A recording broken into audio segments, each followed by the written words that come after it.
that we were very cautious to show because we did not want to give up police positions. Remember, the bad guys in an active shooter situation can pull up a live stream, and if we're showing those pictures live, they can see where the police are. That's why we were very careful not to show police positions as it was happening and as it was unfolding, as officers were taking cover. That's that first phase we were talking about. That's when you have an active shooter situation. Now seeing another police car coming in from DeKalb, lights and sirens, although now slowing down. So some leaving, some more arriving. But in that first phase of an active shooter situation, what you have is what they call the single officer response. This is post-Virginia Tech. Where Seung-Hui Cho had shot so many people at Virginia Tech, they launched that single officer response. You don't wait for SWAT. You don't even wait for backup. The first officer on the scene goes in and confronts the shooter because every second you wait, people can die. It's called statistical homicide. If you wait, even though there's great risk to that single officer, that is the standardized training across the nation. Every single police officer in the state of Georgia gets that single officer response training to an active shooter situation. The next phase, and what it appears to have happened in this case, again, just from those aerial pictures when you saw the officers taking cover, we may have had a barricaded gunman situation. Now, there are two kinds of barricaded gunmen. One is where the barricaded gunman is in there alone. Then officers have all the time in the world. They can call in SWAT, set up a perimeter, negotiate, wait the gunman out. But then if they have hostages, that's a different story. Or if there are other people, innocent people, in there with them or in the scene with them, with that shooter or shooters, then of course you have to have a different response totally in that circumstance. It is not clear yet exactly how this unfolded. It is clear that police thought they were in that second phase, whether or not the shooting itself was over. Those pictures we're starting to see with bullet holes in windows, not only of the CDC, but also in responding police vehicles, indicates a tremendous amount of gunfire, likely an exchange of gunfire. We'll continue to monitor it here from Emory Hospital. I'm Chief Investigator Brendan Keefe. All right, thank you, Brendan. Now let's bring in our team coverage, continuing now with reporter Niamani Watson there on the scene. And Niamani, I know you're with a gentleman who was a witness to all this and what unfolded. What can you guys add for us at this point? To give you a better idea of where we're at, we are at an apartment complex on Briarcliff Road. The next street over is Clifton Road. So we can actually see the police cars from the balcony of where we're standing, and we've been hearing sirens for the past hour. Now, standing here with me is Hamilton Barber. He lives at this apartment complex. And Hamilton, you were telling me earlier that you were home, working from home, when you heard the gunshots? Correct, yes, that's right. I was working right in there when I heard what I thought was construction noises at first. But as I kept hearing the reports, probably 30 or so, I realized this was not hammer fire, this was gunfire. So I got my phone out and I said, if this turns out tomorrow to have been gunshots, I think I want to have a record of it. And then after that, the sirens started coming and the alerts started coming, and it all moved pretty fast from there. When you heard it was an active shooter situation, what was your initial thoughts? My first thought was my wife was on the way home from work, and so I wanted to make sure she was safe. And then she reminded me that we have a lot of friends who work at Emory and who attend Emory and who live in those apartments right by that CVS. So she said, why don't you check on them also? So that's what I did. So we started checking in on all the neighbors. We have a pretty close-knit community here, and so we were all rallying together and figuring out, swapping, I heard this many, I heard that many, do you know people who are safe? And everyone that we were checking on was safe, thankfully. Can you give us a better idea of how close you are to Emory Point CVS? Oh yeah, it's on my wife's and my running route. It's maybe a mile as the crow flies, maybe. Probably less than that, but we walk to this Kroger right behind us across Clifton, once a week for groceries. Gotcha. And you said that your friends, everyone you checked on, is safe. Yes, everybody's safe that we've checked on, and all of the people that they have been checking on are safe also. We haven't heard of any injuries. All right, Hamilton, thank you. We're going to continue to monitor the situation. We'll send it back to you guys in the studio. Well, thank you so much, Niamani. If you are just joining us right now here at 6:19 here on Atlanta News First, we are continuing our breaking news coverage right now. An active shooter situation reported at Emory University Atlanta campus. We know that an officer has been sent to the hospital, that officer at Emory University Hospital right now. It is not clear what kind of condition that officer is in, but this active shooter situation unfolded around 5 o'clock at Emory University's Atlanta campus, and they sent out an alert immediately telling people to run, hide, fight, find shelter, avoid the area, and that's what you're looking at now. This area that they've been focused on, you heard Niamani talking about a CVS. That CVS is off screen right now on the right-hand side. We had the first alert chopper over that scene, and we could see the CVS that we've been talking about, and we saw at one point law enforcement officers with their guns out, their guns drawn, and approaching that CVS and then making their way inside the CVS. So we know that officer, again, at Emory University Hospital, all of this taking place at the Emory Point CVS there on the campus of Emory University. And here you're seeing a look from First Alert Chopper, and we just saw 2 more armored vehicles arriving there on the scene. You can see off to the left there, Hamilton was talking about those apartments in that area. So this is an area where, as he mentioned, people live. There are restaurants nearby. We heard from a restaurant worker just a short time ago who said that she heard what she described as at least 10 gunshots. And we did see law enforcement officers going up those stairs we just saw into that building probably over an hour ago at this point. It's unclear who, if anybody has been taken into custody, the suspect that they may be looking for.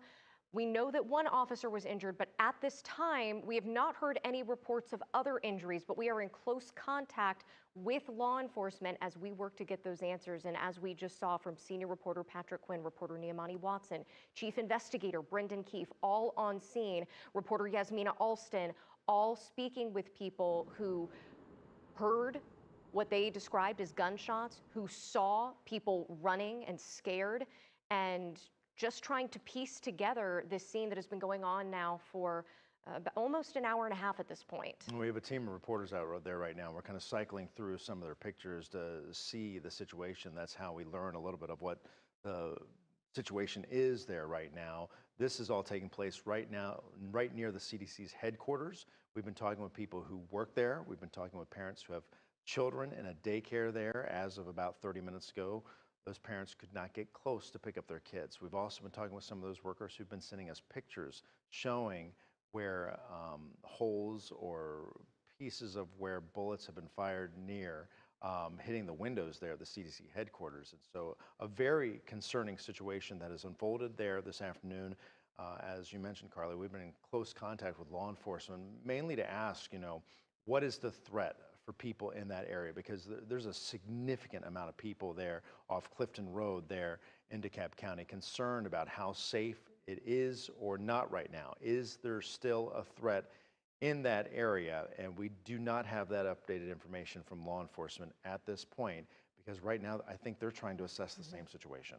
And we have not seen this law enforcement response taper off. In fact, we have seen the opposite. It has only increased as time has gone on. And we have seen multiple other agencies also out there as well. We have seen Atlanta Police, DeKalb County Police. We have seen Georgia State Patrol, Clayton County, multiple different agencies responding here.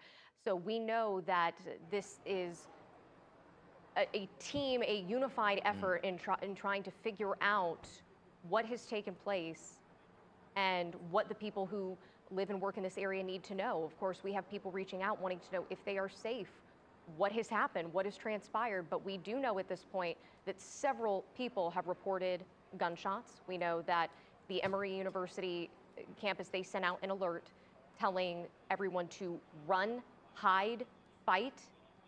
We did receive a report of an active shooter, but we still just don't have a lot of details on who exactly was impacted by this. We are now just getting a statement from Governor Brian Kemp on this situation, and I'm just going to read it to you as we're getting it in. He says, twice this week, deranged criminals have targeted innocent Georgians. Each time, brave first responders rushed toward the danger to subdue the shooter and save lives, reminding us of just how crucial they are. Marty, the girls, and I are thankful for all those who answered the call to serve and to protect their fellow Georgians. We ask that you join us in holding them in our prayers, along with those harmed this evening near the CDC Center. That statement from Governor Brian Kemp, if you dissect that a little bit more, there is some new information in there where he says their law enforcement is there to subdue the shooter and save lives. So it's not clear if the shooter has been subdued or not. But certainly, looking at the live pictures we saw from the ground there, it really gives you the perspective there on the left-hand side of the screen, the amount of first responders on that scene and the investigation that is now about to be underway. And their chief priority right now is the threat level. How serious is the threat still at this hour? And we heard from a number of people in that area. I believe that we do have some sound from those individuals. Asking our producer here if we have some sound that we can play from people that we have just interviewed there on the scene. We have live team coverage out there. We reported hearing from Hamilton Barber, for example. He lives in an apartment near that shooting scene. This is what he described.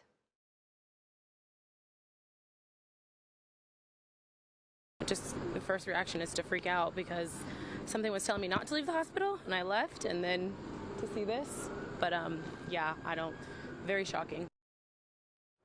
That's some of the interviews that we are getting from people who heard and saw what happened. And now what you're seeing is the crush of law enforcement on that scene. We know that local law enforcement is there, state law enforcement, even the FBI now on the scene.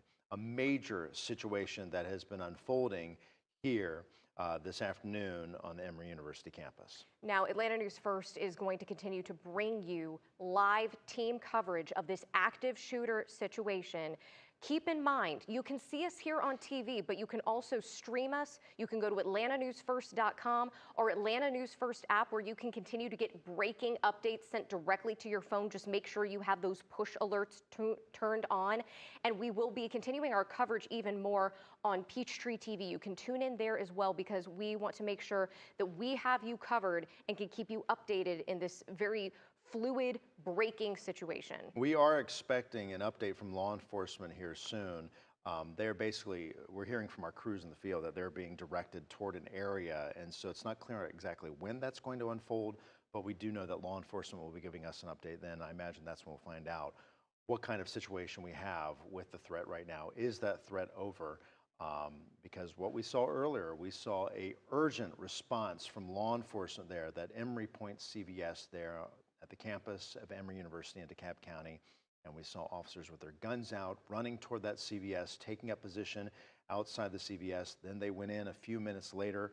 All of this unfolding live here on Atlanta News First, and now you have the following response from local, state, and federal law enforcement. Still a very serious situation, but again, an officer has ended up in the hospital. We don't know if anyone else is hurt. We don't know how significant that officer's injuries are. A lot of questions that have been coming in. We are told that we are going to be getting an update here very soon from law enforcement. They expect to have a press briefing here in the next few minutes. You can continue to stay with Atlanta News First for any updates on that. We have our reporter, Niamani Watson, that is headed there. But again, we have team coverage for you. We have Chief Investigator Brendan Keefe, investigative reporter Andy Parati, reporter Yasmina Alston, Niamani Watson, as well as senior reporter Patrick Quinn. Atlanta News First anchor Joe Gorcho also headed to this scene now. So we have a large team that is helping you to get answers, and that's what we are working on right now. I think one thing, if you've been sticking with us for our coverage here, when we first came on air around 5:10, I think one thing that really struck with us was seeing the response from law enforcement and the urgent appeal from local officials there on that scene, telling people to avoid the area, to run, hide, fight were their words. And there was an urgent concern for people in that community. They have not given the all clear, but they're certainly not having that level of intensity that we saw about an hour and a half ago. We still see this large response. We're also looking outside of the hospital, where we know that one officer was taken. Still waiting to hear if anybody else may have been hurt or if anybody has been taken into custody. These are all answers that we are working on now, but we do know that shots were fired there at the CVS at Emory Point. And we have an Atlanta News First source confirm to us now that the shooter is dead. It is unclear who that shooter was, again, or how any of this transpired, but we have just learned that the shooter is dead. That information just coming in moments ago, and that may be why the threat, at least the concern out there, seems to have shifted from that information getting from our sources. Our coverage is going to continue on our Peachtree TV network, and we're going to continue to bring you live coverage there. Here on Atlanta News First, we'll be shifting over to our Braves coverage here in seconds.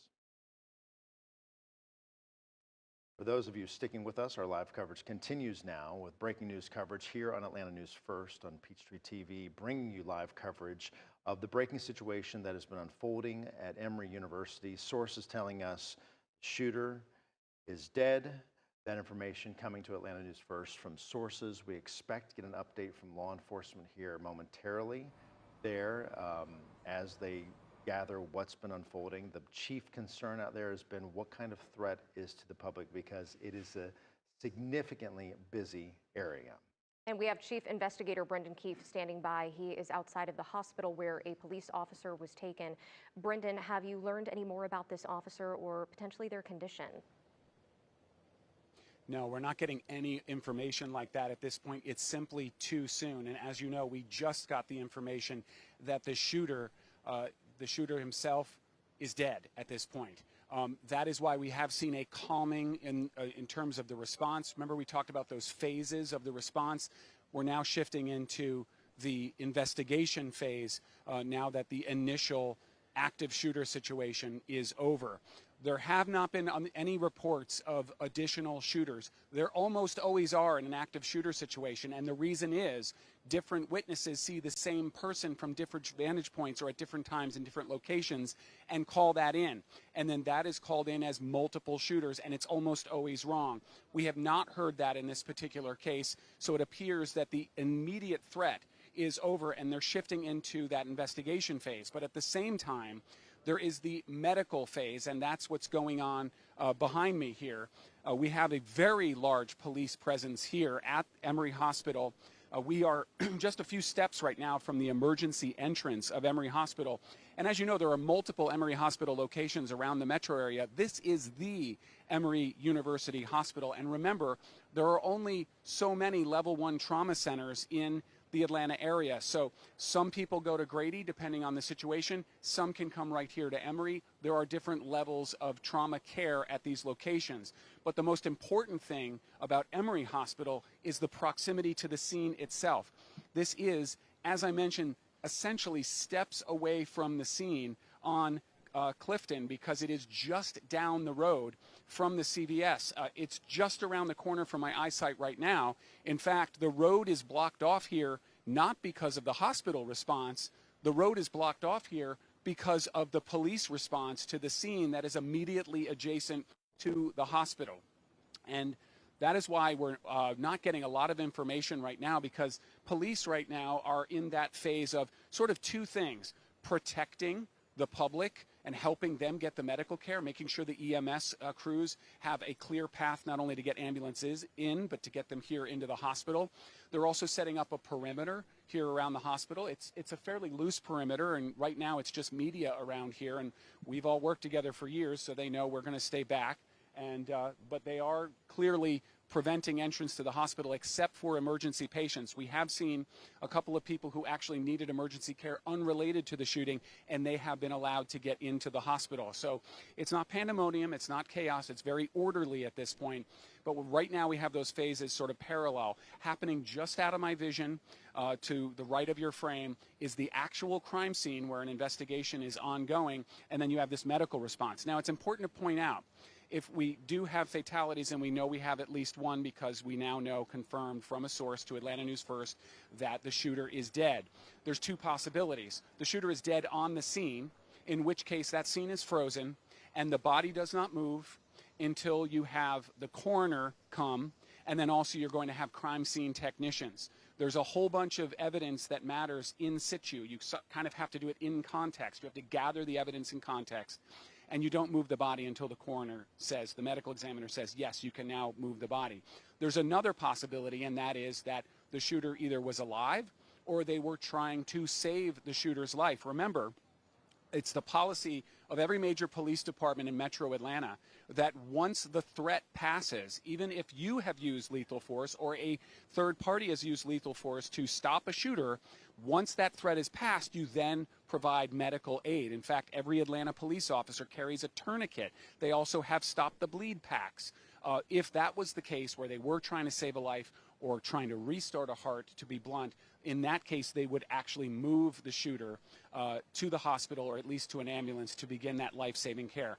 Two possibilities. It's not very clear yet which of those possibilities we're talking about, and we could have multiple possibilities between the victims and the shooter where they're trying to save lives, and also you have a dead shooter possibly still on the scene inside or adjacent to that CVS.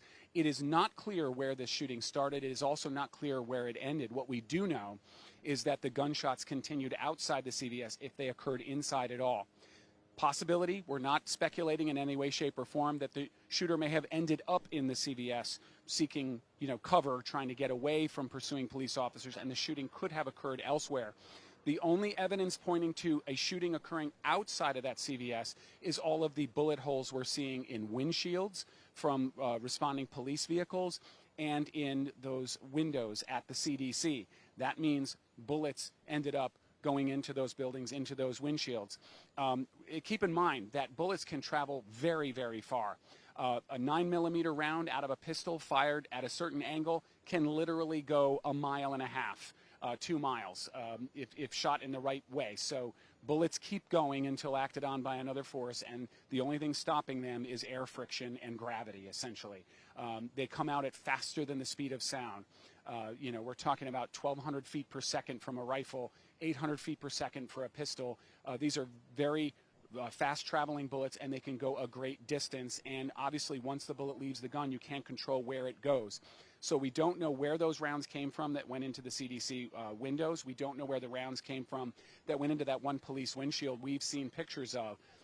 Multiple rounds. That looks like an intentional series of gunshots. It doesn't mean they were fired into the police vehicle. They could have been fired by officers inside the police vehicle. I have seen that before, covering scenes like this, where you have an active shooter. If you've got a threat right in front of you, and they're right in front of that police vehicle, sometimes the only thing you can do is fire through the window, and police officers actually train for that scenario in the academy. We're here at Emory Hospital. We'll keep an eye on what's going on. As soon as we hear anything about any of the victims and that police officer, we'll report back to you as soon as we can. Brendan Keefe, Chief Investigator, Atlanta News First Investigates.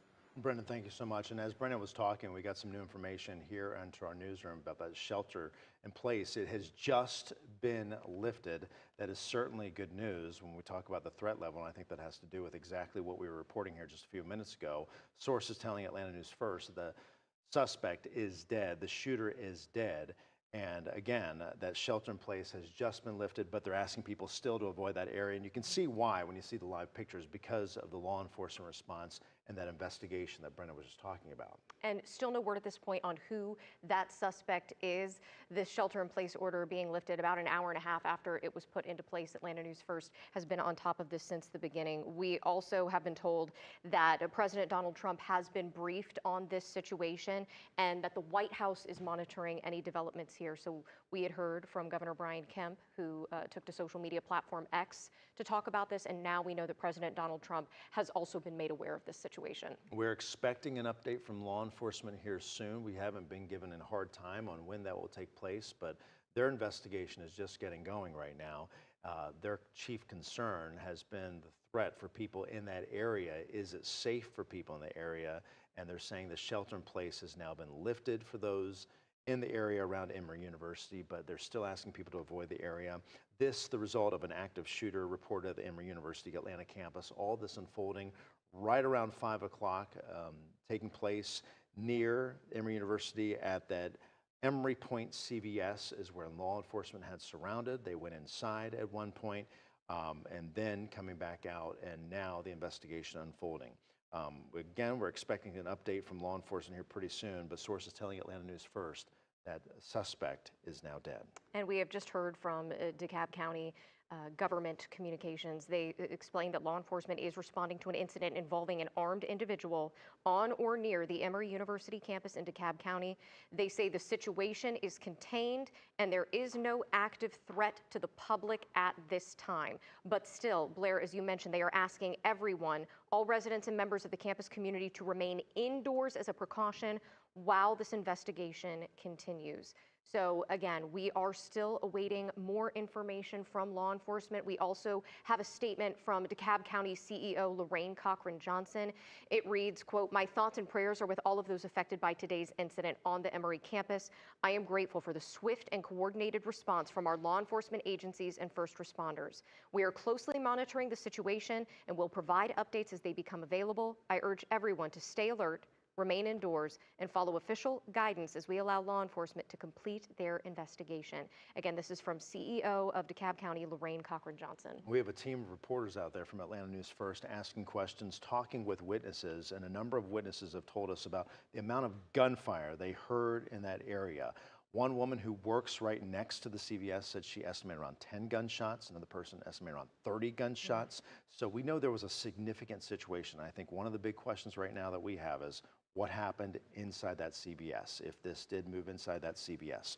What unfolded there? We know that an officer was sent to Emory University Hospital. That's according to Grady Memorial Hospital, but it's not clear the officer's condition at this point. So a lot of concerns about what happened with that officer, and is that officer okay, and was anyone else hurt?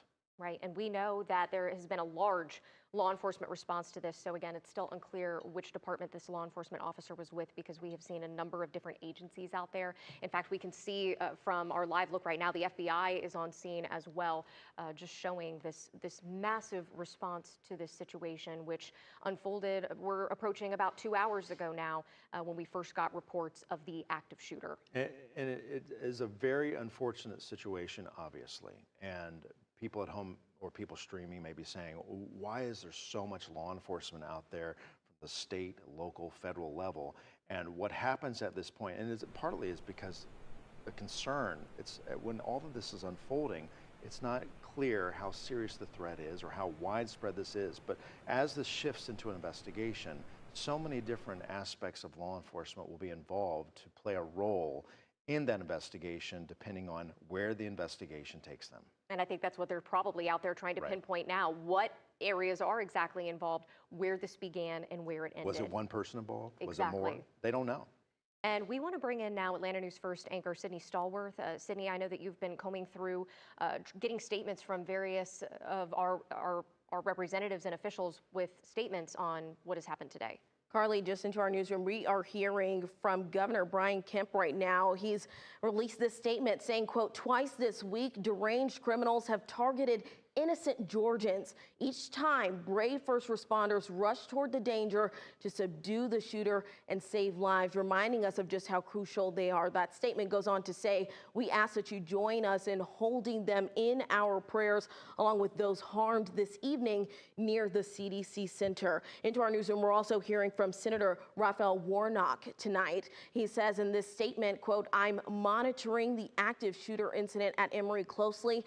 I'm praying for the officer who was injured and all students and faculty." He adds, "I'm devastated that our community is facing yet another tragedy of gun violence." So our lawmakers are responding, politicians responding into this information as we get it and work to get things confirmed in our newsroom, guys. All right, thank you so much, Sydney. We appreciate that. You know, all of this very important as we start to piece together what has unfolded here in our own community here this afternoon. An active shooter situation. Shooter, we have confirmed through Atlanta News First sources, is now dead. And now at this point, we are waiting for an update from law enforcement on that scene to figure out just how serious all of this was and the extent of how many people it impacted. And because they were very concerned when all this was unfolding here this afternoon. And we do not know at this time the identity yet of the suspected shooter. We are also waiting to hear more about the identity of an officer who was reportedly injured and taken to the hospital. The extent of their injuries unclear, but we have been told that we are expecting a law enforcement briefing really any moment now. We saw that the situation is contained. That is according to the DeKalb County CEO, who says that there is no further threat to the public at this time, but they still, out of an abundance of caution, are urging everybody to stay out of this area, stay in their homes, and allow law enforcement to do their jobs. Well, we have a team of reporters out there. I want to bring in Atlanta News First senior reporter Patrick Quinn, who's been talking with people out there this afternoon. And Patrick, I know you're about a half a mile away from where all this unfolded. Who have you been talking with out there this afternoon? Hey, Blair, we're now much closer. I would say just a couple hundred feet away from that CVS at Emory Point, right across the street from the CDC. And if you're looking at your screen right now, we were just able to see this is Mayor Andre Dickens. He is on scene here. You'll see him there in the white shirt. He's right there. He's been gathering intel from what we've seen over the last couple of minutes. So you mentioned that Governor Brian Kemp, he's weighed in, as have other state, federal leaders have weighed in, and now we're seeing that Mayor Andre Dickens, Atlanta's mayor, is on the ground right across the street from the CDC. He just last week was touting, celebrating Atlanta for how well the city has addressed violent crime in the last year. Violent crime's down roughly 25% year over year, this time compared to last year.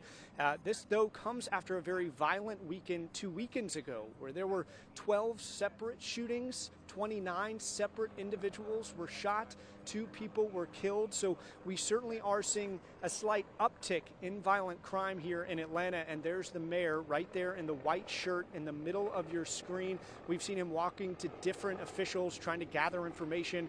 I've seen his team is also on site. I saw Fire Chief Roderick Smith from the Atlanta Fire Department. He's on scene as well. So Emory very much a part of the city of Atlanta and this jurisdiction. So of course the mayor is trying to keep tabs on the latest of what's going on in this investigation. If he gets a little bit closer to us, guys, we're about 100 feet from him. So this is our shot zoomed in all the way. We'll certainly try and get some information from him as he's trying to, I see him moving up the hill now, getting a little bit closer to that CVS, a little bit closer to the CDC. So we're certainly watching this intently. It'll be very important to see how the city, how Emory responds from this active shooter situation. So there's going to be plenty of time to bring in perspective and talk about next steps. And we're certainly seeing city leaders on the ground addressing the crisis as it's happening. Back to you. Patrick, I know the shelter in place has been lifted and you've moved spots since we initially spoke to you, but are you seeing more people out there? I know people are very concerned about what's unfolded there in their neighborhood here this afternoon. I'm going to come back on scene. We are starting to see certainly the temperature is coming down, certainly. But I wanted to grab this bag just here. I'm going to put it right back down. But if you can see what's in this bag, there are water bottles in this bag. This is children's clothing in this bag. We've also seen a lot of parents coming from that daycare center trying to track down their children. So this gives you a sense at what's still at play right now. A lot of that we don't know, but here's a look at the scene. Certainly the temperature, though, has come down, and we're seeing more officials driving into the CDC campus. Those were those vehicles that just drove into the CDC right there. So this is going to be the response to this active shooter situation, certainly dialing back a little bit. And for those who live in the area and trying to get to their children on scene, yeah, we're certainly starting to see things level out a little bit, I would say. Not as much intensity, still a lot of unknowns that we don't know, certainly for parents who are trying to touch base with their children at that nearby daycare. So we're going to continue to monitor things, Blair, but certainly the tone of this afternoon has improved, I would say, over the last 30 minutes. Well, if there's any good news, that's certainly a bit of this and all this. You know, Patrick, I wanted to bring up one thing, because Annie Parati and Carly and I were talking about something a little earlier, because you're talking to one of the parents who had a child at a daycare right near there. And if the control room can pull up a picture that we had taken from the nearby Centers for Disease Control Prevention headquarters, where it showed, looked like a bullet hole in there. And as Andy was kind of showing us, he zoomed in on the picture, and you could see that daycare through that window, just how close it was. And I know you were talking to some of the parents out there, and I just can't imagine what has been going through their minds here this afternoon, and what's going to continue to go through their minds as they realize just how close their kids were to what has unfolded here today. Right, the gravity of the situation to those Right. young I mean, children.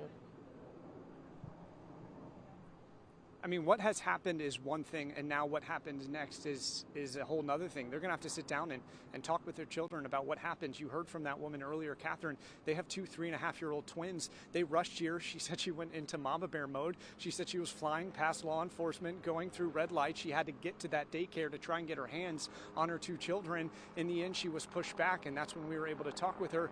I went ahead and grabbed her cell number because I said, Catherine, I got to figure out how you're doing later tonight. We got to check back in to see how you're doing. Were you able to get your hands on them? What was that moment like when you were able to finally kind of give them that hug? Obviously 3.5 years old, they don't know what's going on. These young parents, they're still trying to figure out how to navigate an active shooter situation with 2 young toddlers. So yeah, I mean, while the scene on the ground is starting to settle down just a little bit, by no means for a lot of families out there who are in the crux of this, they're very much going to be living with these emotions for hours, days, probably months to come. All right, Patrick Quinn, thank you so much for that live report. We do want to come back here with some breaking news that we have just learned. An Atlanta News First source has confirmed that an officer is dead. An officer is dead. We do not know at this time the identity of that officer or what department they were with, but we had learned that an officer was taken to the hospital, and now we are hearing that the officer has reportedly died. And that's what's awful about these situations is the threat is over, and then we start to learn more information.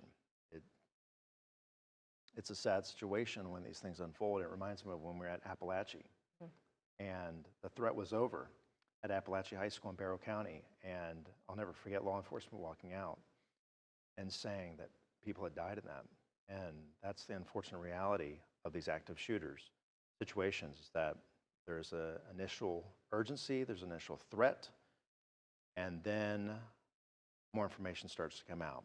And we will continue to get more information from law enforcement as they update us and as they get updates out there as well. But again, Atlanta News First source is just telling us moments ago an officer is now dead after this active shooter situation at Emory University. We are still working to learn more about the suspected shooter, who is also dead, and what exactly took place here today. There's so many questions about what has unfolded here in a relatively quick amount of time here in the last 2 hours or so. So many questions about what unfolded, what led up to this, and there will be much time for that. Right now, this is a community that is in mourning. This is a law enforcement community that is in mourning. People in our community who are in mourning, an officer who has died after this active shooter situation. We also know the shooter is also dead at this hour. So as you look at the live pictures and you see law enforcement on the scene, we know that Mayor Andre Dickens from the city of Atlanta is there on the scene right now, and we saw him talking with members of law enforcement, getting those updates as well. And we have investigative reporter Andy Parati here with us in studio. Andy, we were talking about those images that you had acquired from someone who said they work at the CDC. Maybe we can go ahead and bring those up, because really shocking images. You can see at least one bullet hole, and then you were talking about where it's zoomed in right now. Yeah, this, you know, we looked at this picture, and then I actually had a CDC employee friend of mine text me and say, hey, zoom into that picture. And as soon as you zoomed in, it just brought chills to my spine. What you're looking at is a playground, part of that daycare. And if you zoom back out, what you just saw was a bullet hole in a window at Building 24 at the CDC. That's how close a bullet came to that daycare. Children were inside that daycare at the time of the shooting. Again, you're looking at Building 24, and look, zooming in, you see that slide there. Who knows when those children were outside earlier today playing in that playground. But man, did that give me some chills when I saw that. Building 24 is among other buildings that we were told, looking at a signal chat with CDC employees contributing other pictures, showing multiple buildings were shot by this shooter. You're looking at Building 24, we were told Building 21 and Building 18. And to give you some context of how close this daycare is to some of these other buildings, parents use the main CDC entrance in front of the CDC, where a lot of law enforcement presence was, where we believe potentially the CDC shooter potentially was around in that area. These parents use access to that entrance to access the daycare, drop off children, pick up children. So just, it's when you put in perspective like that, guys, when you see that picture and how close that daycare was to that bullet that went through that window, it just brings chills to your spine. Yeah, this is so concerning on so many levels, obviously, when you have an active shooter situation, but when you start to peel back the layers of this onion, it just wrecks you in the gut. And part of seeing this information, as it's coming in, it will get worse as we learn more information about, what happened, the motives, and what unfolded there outside that CVS or inside that CVS as we saw law enforcement responding there. And to your point, Blair and Andy, about seeing those images like that, we have brought up a map. We've shown you where this is. We've said that people live in apartments near this area. We heard from someone who works at a restaurant near the area, a number of shops. So we can say those things, but it's when we see those images and we're reminded of this was just another Friday evening for so many people. It really starts to hit home. And as you said, Blair, we're going to start to now learn the fallout from the events that took place today. Atlanta News First anchor Joe Gorgio, he is joining us now. Joe, can you tell us where you are located? We know you're just getting to the scene and digesting all of this information. Obviously, we have just had a sad update learning that one officer has lost their life today. Carly, we're by Houston Mill Road where Clifton Road is. You can see behind me, officers have it blocked off. We just heard from Andy Parati. He is reporting about that daycare. We're actually a couple blocks from that building where we're positioned right now, but officers are blocking off this street, not allowing through traffic at this time. In fact, Carly and Blair, just moments ago, I saw an officer escorting a CVS employee past this blockade that you see here and helping her get to her vehicle and into a safe point about a few blocks down the road. She was visibly shaking. You could see distress in her eyes as the officer was holding her hand as he was walking her through this. Again, that CVS is part of that focal point from where we believe this shooting took place. In fact, just a short time ago, I spoke with a mother. I know we have some of that sound. We're working on getting it in at this point for you to hear, but I did speak with a mother whose son is still at that daycare. He's a year and a half old, and she told me that she got a text from her wife that she heard gunshots, that they were in lockdown, and they had to go into hiding and be quiet, so she couldn't even speak with her wife and to know that her child was safe. But you can only imagine the terror that that mother was feeling, getting that notification that all of a sudden you find out that your loved one and your child are somehow now in a situation where they're surrounded by gunfire in lockdown at a daycare. And one thing she told me at the very end of our conversation, she says, this just can't be normal that you send your child, who's just a year and a half years old, to the point where now you're worrying about if they're going to come home in one piece because of incidents like this. Now we're told that the child's okay and that the kids in that class, we spoke with another mother who said they got a notification from that daycare that every single child was accounted for in their class. Again, I do not know how many classes are in this daycare, how many different rooms are in this daycare, but that mother told me she received a notification that all the kids were accounted for in their class. So both of those mothers, I can see them just from my periphery where I'm standing right here. They're talking to each other. They're trying to comfort each other. They're obviously very anxious and want to get to their children and their loved ones and give them a big hug. I can only imagine what they're feeling right now. I'm getting a little emotional thinking about it if my kids were in that situation, so I can only imagine what they're experiencing right now. And we will hear from that mother at some point throughout the evening because we did speak with her. But Blair, Carly, that's part of the emotion. Some people are curious, wondering why they're seeing all this crime scene tape. What's going on behind us? Is this scene contained? Others know that their loved ones and people they know were trapped in hiding, fearing for their lives when the shooting was going on. So there's just a lot to take in at this moment. Like you mentioned, an officer has lost their life at this time because of this shooting, and we'll learn more as the hours go on, but certainly the feeling of anxiousness and uneasiness is certainly very present where we're standing right here. Blair, Carly? Yeah, Joe, I can't imagine the fear that people had in that area because the estimates of the gunfire, 10 shots, 30 shots, I just can't imagine what people, the fear, the true fear they had this afternoon. Have you gotten any sense from law enforcement when they might give us an update? I know we've been told, and I know it's a very fluid situation, that's how these things work, but have you heard any updates on that? Blair, it's a great question. I have been coordinating with our assignment desk, and our reporter Niamani Watson's actually at this scene working on trying to figure out when they're going to give more information. As you can see, this is a very heated scene. I'm actually seeing people trying to converse with officers here and get information, so it's very fluid. I know it's supposed to be soon. There will be a briefing. We do have crews there, Blair and Carly. That's the good news, so we should be there when they give us an update to give us more of an understanding of the timeline of events as they know it at this point. But right now, there's certainly a lot of uncertainty and uneasiness, people trying to figure out what's going on. And of course, are the surrounding areas safe at this time? Police have done a good job blocking off and securing a good portion of the surrounding campus here in the roads, but right now there's certainly uneasiness, especially for the parents too. The parents just want to get to their children. They want to get through the barricades. They want to go see their loved ones, and right now they're being told they have to stay in place for the time being. In fact, they're still trying to get escorted. Those two parents, you see them behind me here. I don't know if Josh can pan. You just see they're talking to officers. They want to get to their kids, Blair and Carly. They're being told they can't cross this barrier right now because, again, this is about safety and making sure everything is secure before you can gain access towards where the daycare is and where their loved ones are. So a lot of moving parts. It's very fluid right now. There's a lot of just an uneasiness. I keep using that same word because I'm trying to just really think about the emotion, but certainly hearts are pumping. People are anxious. They want to make sure the people that they love and care about are safe. Oh, sure. Here we are at 7 o'clock, and those parents can't get to their kids. And we're talking about young kids. I mean, heard about 3-year-olds, year and a half. And when we were talking with Andy here a few minutes ago, we were showing just how close some of the gunfire landed over the CDC's headquarters. Is right across the street, we believe, from this daycare. And so as a parent, you can't imagine what they're thinking at this point. And we get it. Blair, if you don't mind, if I chime in, I'm sorry to interrupt you, and I do apologize, but you have the parents too, and I wonder, and maybe at some point we'll find out in the near future.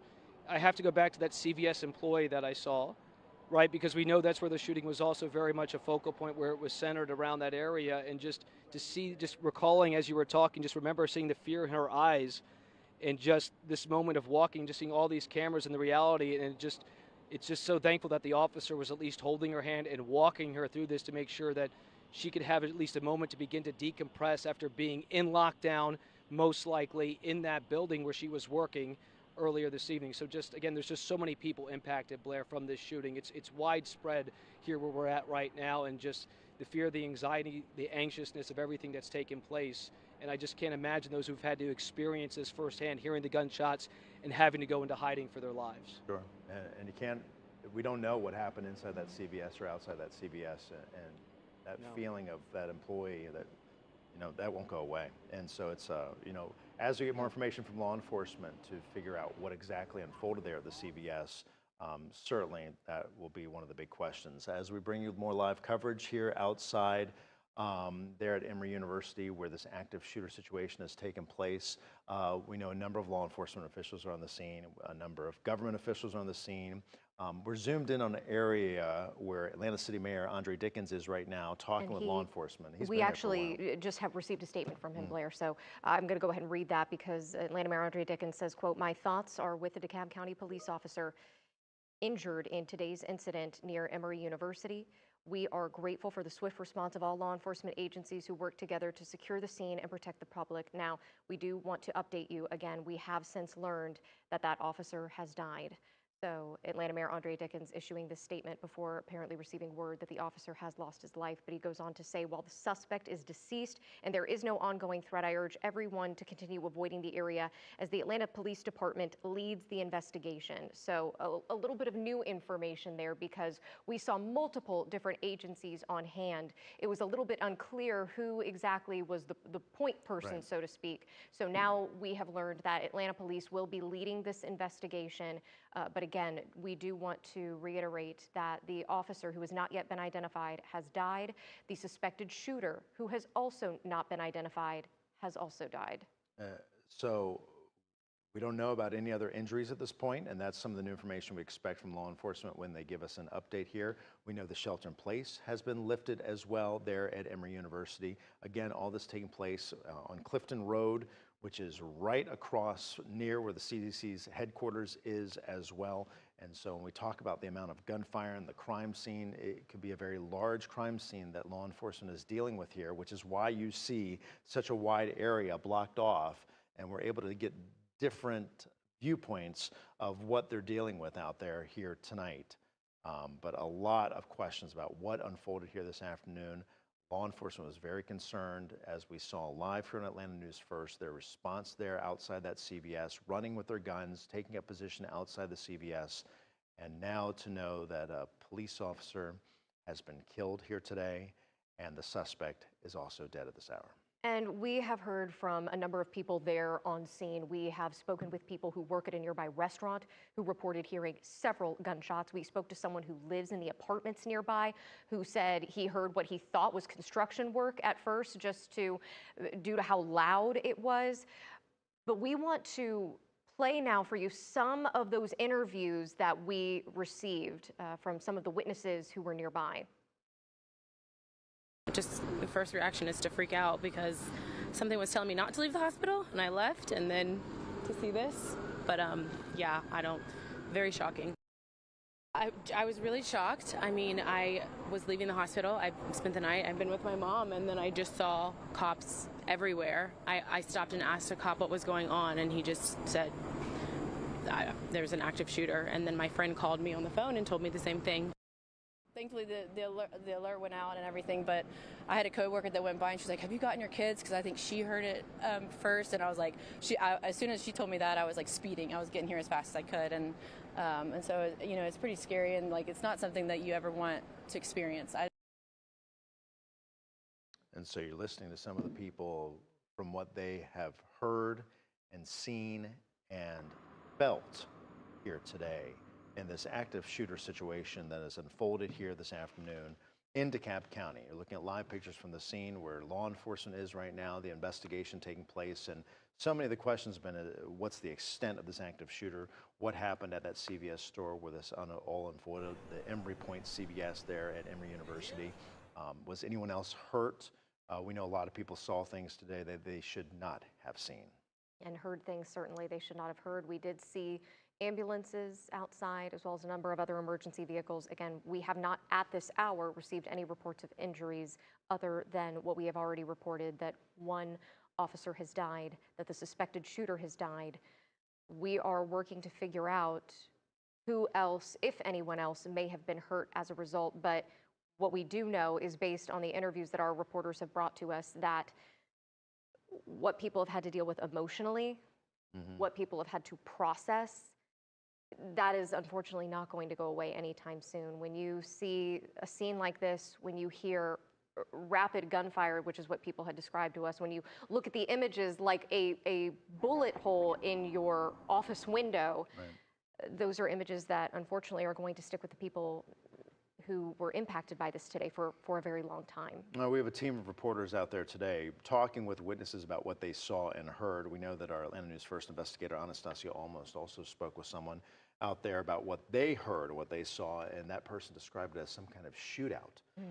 So that certainly will be something that we'll be asking about when this news conference begins. It looks like we may be getting closer to that. Just a few minutes ago, Carly, while you were talking, you know that Atlanta police did say that they were staging for an area for a news conference, so they may be getting closer to that. We saw Atlanta City Mayor Andre Dickens out on the scene as well, talking with law enforcement, getting that information, and then just a few minutes after that, that's when we had confirmed with our sources that a law enforcement officer is dead after this active shooter situation that's unfolded here today. And we have our reporter, Niamani Watson, standing by. She is at the staging area where we are expected really any moment now, Niamani, to get an update from law enforcement. Have you heard anything at this point? We know everybody there anxiously watching and waiting to get more details about what occurred here this evening.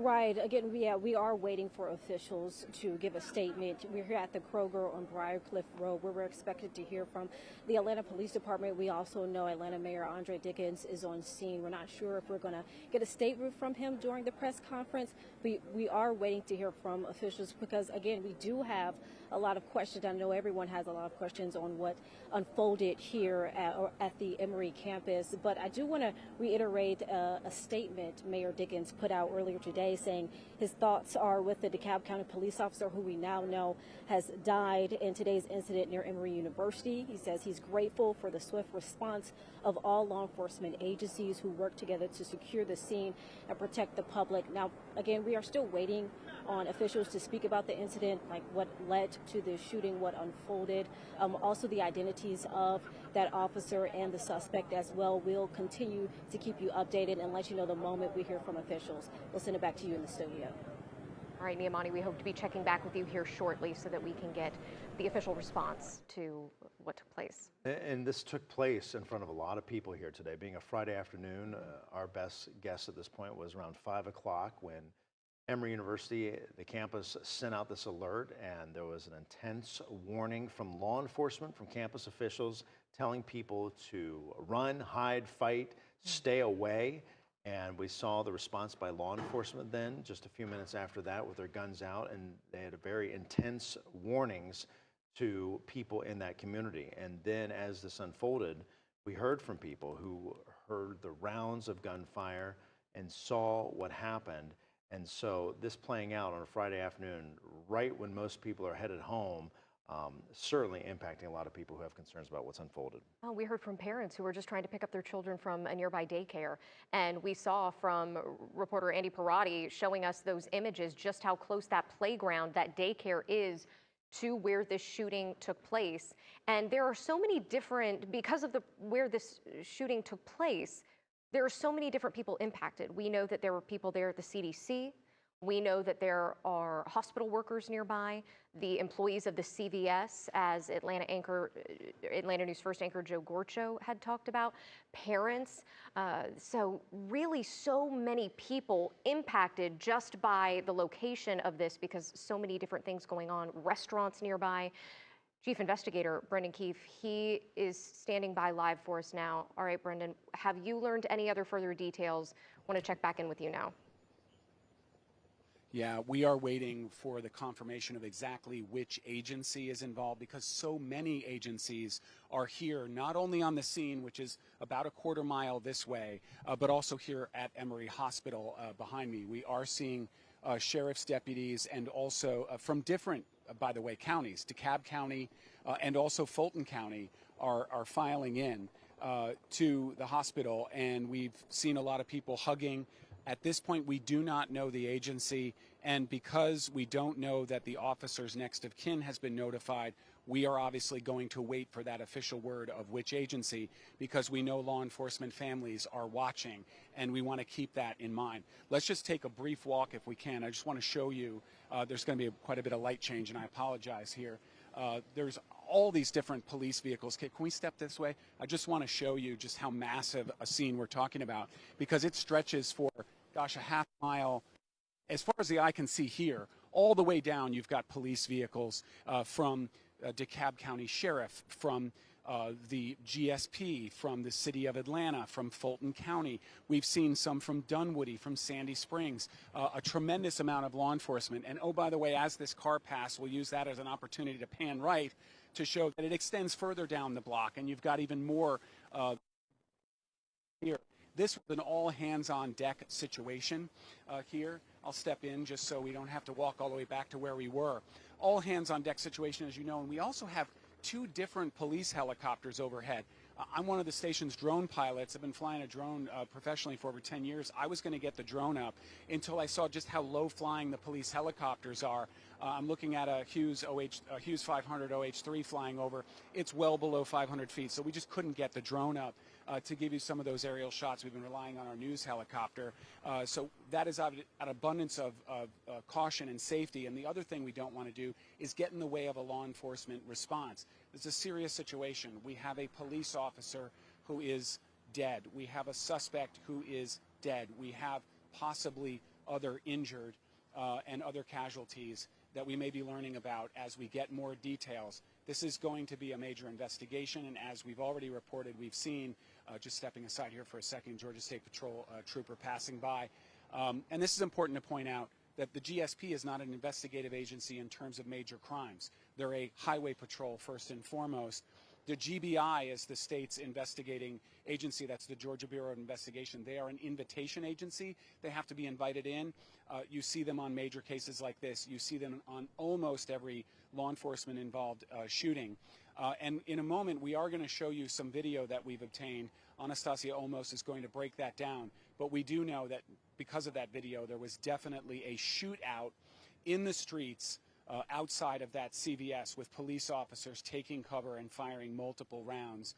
We do know that's confirmed, and unfortunately we also know that we've lost an officer here tonight. We've also got a suspect who is down, so we may no suspect to interview. But as the governor said, that suspect was neutralized by police who were clearly stepping into the line of fire to protect the public. That's what we know right here, right now at Emory Hospital. I'm Brendan Keefe, Chief Investigator, Atlanta News First Investigates. Brendan, thank you for that live report. Our team coverage continues now with Atlanta News First senior reporter Patrick Quinn, who's also out there on scene. And Patrick, I'm sorry, kind of hang with us for a second, looking at these live pictures. Blair, do you see this person in handcuffs right here in the red shirt? Do you see the person in handcuffs? We see surrounding him. He is clearly in handcuffs. It looks like he's detained. A number of officers are surrounding him. Not sure his role in this. Obviously not. We need to learn a lot more about who this person is and how he is involved, but certainly he is in handcuffs, detained by, it looks like, officers from the Atlanta Police Department. They're checking his pants right now. They're searching him as it looks right now. This white man, red shirt in the middle of your screen, brown hair. We just saw him walk out, and he was escorted by roughly 10 or so officers leaving the site of the CDC. We're still trying to gather intel on who this man is. This is the first person that we have seen detained by officers today. We are certainly trying to learn more about him. He's got his back to us right now, as you can see him, and surrounding him are those officers. We'll continue to watch this scene here. This would suggest that the investigation, if this is someone involved in the shooting, obviously we have heard that one of the shooters, if there is just one, is dead. So certainly not sure this person's involvement, but we're continuing to watch this investigation play out right in front of us, right here on Clifton Road, as that person was just put into the back of a police unit. We'll continue to watch this scene closely, Blair, but I certainly wanted to alert our viewers as they are watching. This is the first person we have seen detained connected to this shooting. So we're starting to learn more about what is happening here, but that's the latest here from the scene.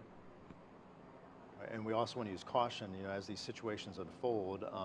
The great thing about having a team of reporters out there is that we see everything that's unfolding on scenes like this. So we don't know what that situation is about, and we expect we'll get more information when this news conference gets going. The latest information we're getting is about 10 minutes away, right, Carly? About 10 minutes away. We have a live image there of where the staging area is going to be. That's where our reporter, Niamani Watson, is waiting for further answers from law enforcement. And that's a great point, Blair, because we have been told so far that the suspected shooter is dead, but it is still unclear if only the suspected shooter was involved in this alleged incident today. So that is what we are hoping to learn more about. Again, just about 10 more minutes, we are told, until we can get some official word from law enforcement. This has been very fluid. Investigators have been out there trying to piece all of this together and relay the information here to us, and that's what we are waiting for. And if you are just joining us now for our continuing coverage of this breaking news situation unfolding, the latest information we have: a gunman at the Emory University Atlanta campus killed during a Friday shooting incident. That, from the information we're getting from law enforcement officials already for some of our sources, we know that an officer, an officer has also died after this shooting. That coming from sources who told Atlanta News First about that information. All this shooting taking place reported at Emory Point CVS, but we know that plenty of gunfire took place outside as well, as we've seen from some of the pictures, from some of the damage, from some of the witnesses who were working there at the CDC headquarters, which is not too far away. So a lot of questions about what happened leading up to this incident, what happened earlier today, what happened at the CVS that we're talking about, that Emory Point CVS. But we know now, as we show you these live pictures, a number of law enforcement officers are on that scene from the investigation that is now underway. And we have some new sound. We have investigative reporter Anastasia Olmos standing by. She is going to come in and brief us a little bit more on Stasia, who you spoke with, and what they were able to tell you. That's right. I was making some phone calls around to businesses in the area just to check on how people were doing, if they were on lockdown, what they saw. And I was able to speak with a local employee there at the Skinology. She said she heard the gunshots, and she actually took a video from the door of her establishment, which is on the other side of the CVS in kind of a strip mall kind of parking lot area. I do want to warn our viewers that you are going to hear gunshots. You are going to see some of the officers officers, and it can be intense emotional moments. But go ahead and take a listen.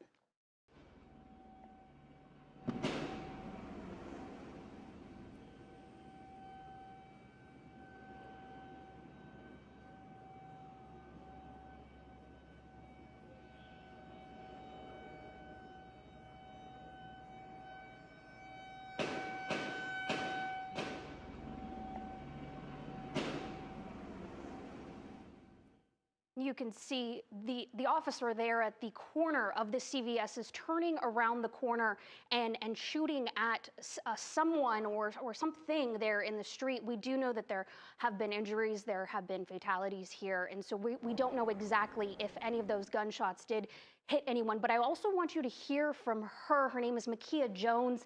Listen to. We're actually going to play that here as soon as we can get to it, but I just wanted to describe kind of what she heard there. She said it happened in 2 rounds. She said about 4 gunshots each is what she initially heard coming from somewhere on the street. So she believes that must have been in front of the CVS. And then what she recorded there happened about 5 minutes after those initial gunshots, when she says the officers engaged in a shootout with someone on the other side. We are not sure if those officers were hit at all. She said she did not see that, but she did say that it has been quiet since. None of the officers have come up to her business and spoken with them. She says she called and canceled all the rest of the appointments, and she now is just trying to kind of process what she saw and what she heard. At the time, guys, she's just feet away from this taking place, and she did not know that anybody had actually died. So she's describing 2 different sets of gunfire? She initially says she heard what she believed was an automatic repeating gunshot at least twice. She believes about 4 times each, for a total of around 8 to 10 gunshots. That was the initial of what she heard. And then this video that she took was at 5:03 p.m., where she said she heard and then looked and saw the police in this shootout where you heard those gunshots there that just kind of kept going as he turned around the corner. And Anastasia, we know you and the rest of the Investigates team helped to coordinate actually a phone interview as well with another person from a nearby business who worked at a nearby restaurant. And this is falling in line a bit with what she said, where she said she heard at least 10 gunshots.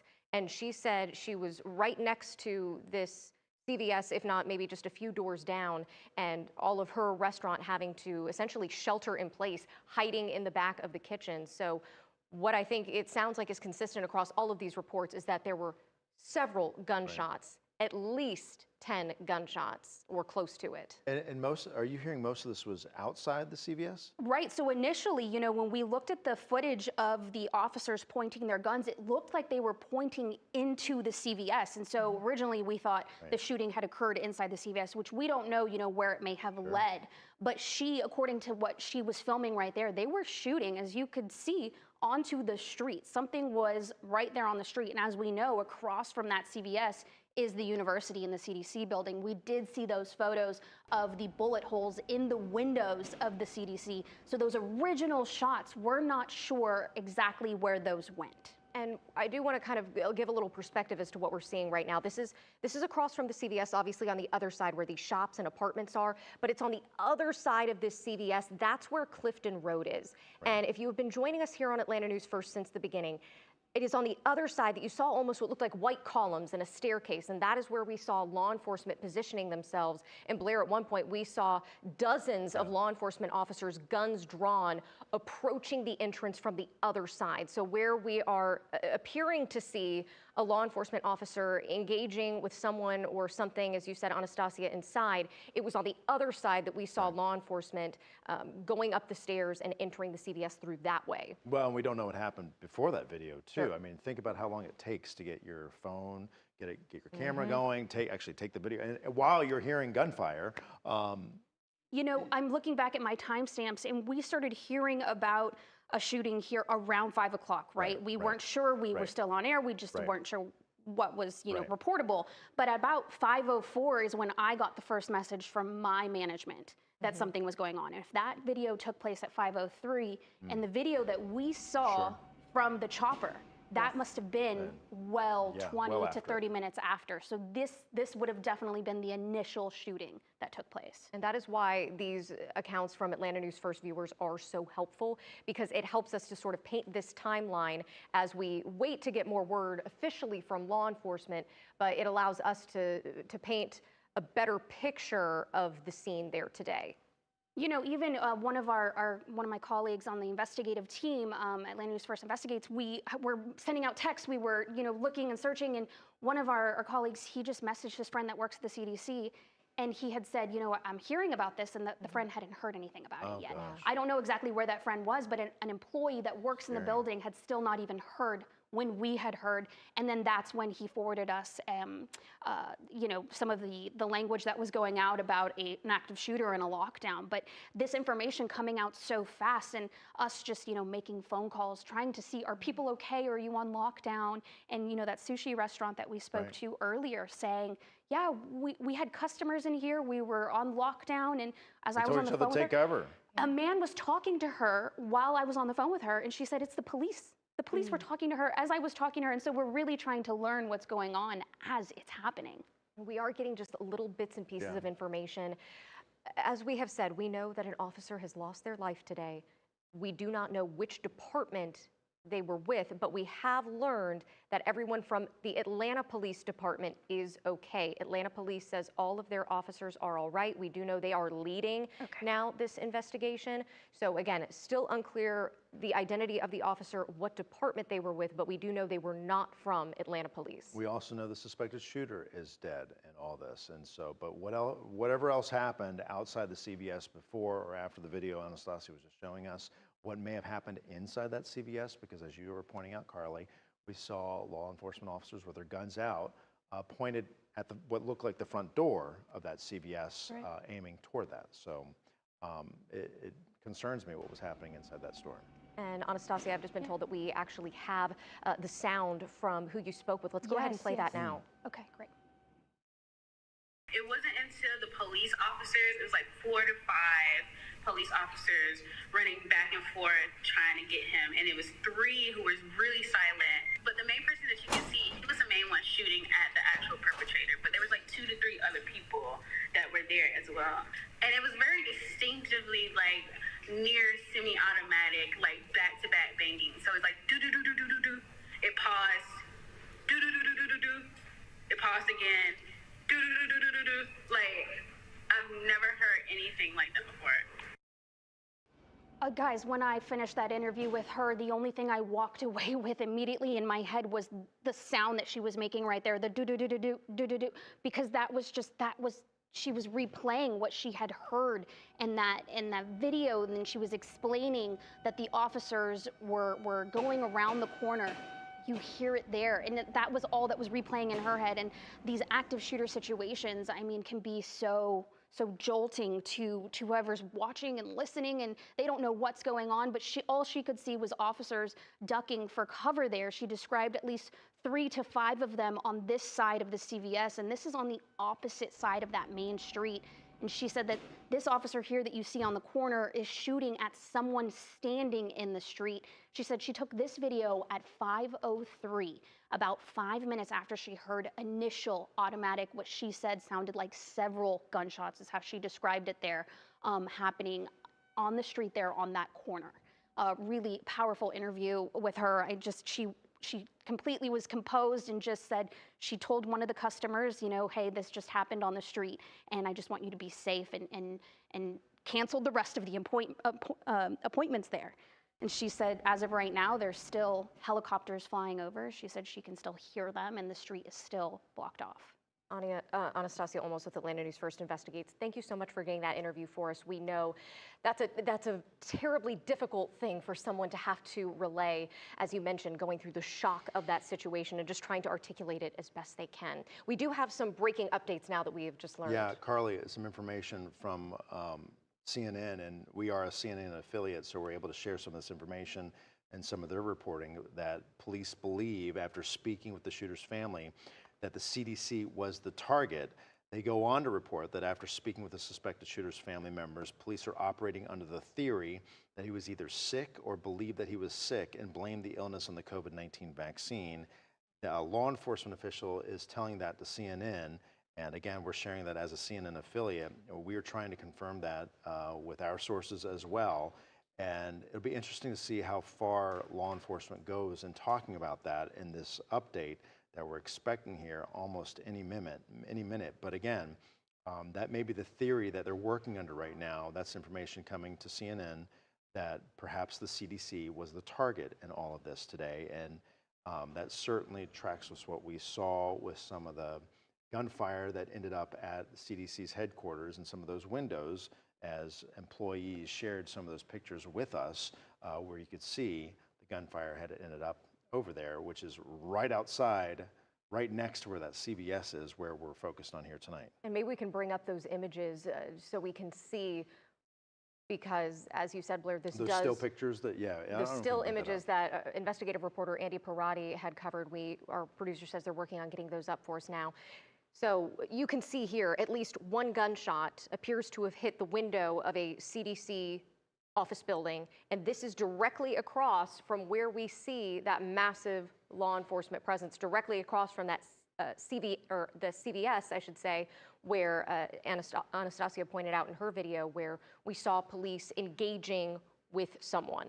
I know our investigator, Andy Parati, has been talking with employees of the CDC, and if we can get him back here, in fact, there he walks around the corner. I'd love to talk with you about this, Andy. I don't know if you were just reading up on some of this information that we're getting from CNN as a CNN affiliate about the theory that law enforcement is going under, saying that police have been talking with the shooter's family, and they believe that the CDC, under the theory, may have been the target in all this. So as I was hearing that, I was talking to a producer saying we need to figure this out. We need to find out if this is true. And so right now, as we speak, we're sending a records request to the City of Atlanta Police Department asking for all incident reports, calls for service, to find out if at least law enforcement was notified. Now, we won't know if a threat was made to management at the CDC, for example. We have no idea. But we are actively trying to confirm that information ourselves. CDC is an affiliate of ours, so we're obviously going to take their word for it at the moment, but we're going to do our due diligence as well. One of the things that you're looking at right now is that picture that we got at just after 5 p.m. And we were talking earlier, one of the things that really just brought chills to us is, and we didn't even notice it the first time, you're looking at a picture from Building 24 in the CDC campus, and it's really close to the daycare. And the reason why we know that is if you zoom into that picture, right, the one that you're looking at right now, you can see the playground of that daycare. That's how close that bullet came to that daycare. We've seen other pictures posted on a CDC employee signal channel of multiple pictures similar to that, where you can see that the daycare was so close to so many bullet holes. And we're going to be looking into that, trying to get confirmation from those other pictures. We're not showing those other pictures. There you go, right there. Look at that. I didn't even notice it the first time. When I shared it on TV about an hour ago, I had a CDC employee friend of mine text me and say, hey, zoom into that picture. And as soon as I saw that, it brought chills down my spine, because that's how close. And we know children were in that building, in that daycare at that time, because Patrick, as you just saw with that really compelling interview with that mother who was distraught waiting for her kids, they were still in there when we were reporting about this, and in there when that shooting was happening. Andy, I know you've been talking with employees of the CDC. Have you been able to circle back with them about some of this information that we're getting about the CDC potentially being the target here today? I have not heard anything yet of confirmation that they were being targeted. But keep in mind, CDC employees are going through a lot right now. They're under immense stress and anxiety about losing their jobs every day. They have been under attack by the federal government, by the current federal government, about losing their jobs. And so we don't want to make any references of why this happened or anything, but I just want to point out that the CDC employees are going through this. This is added stress and anxiety of something that they're on top of all the other things that they're dealing with at an agency that has seen huge layoffs and even more to come.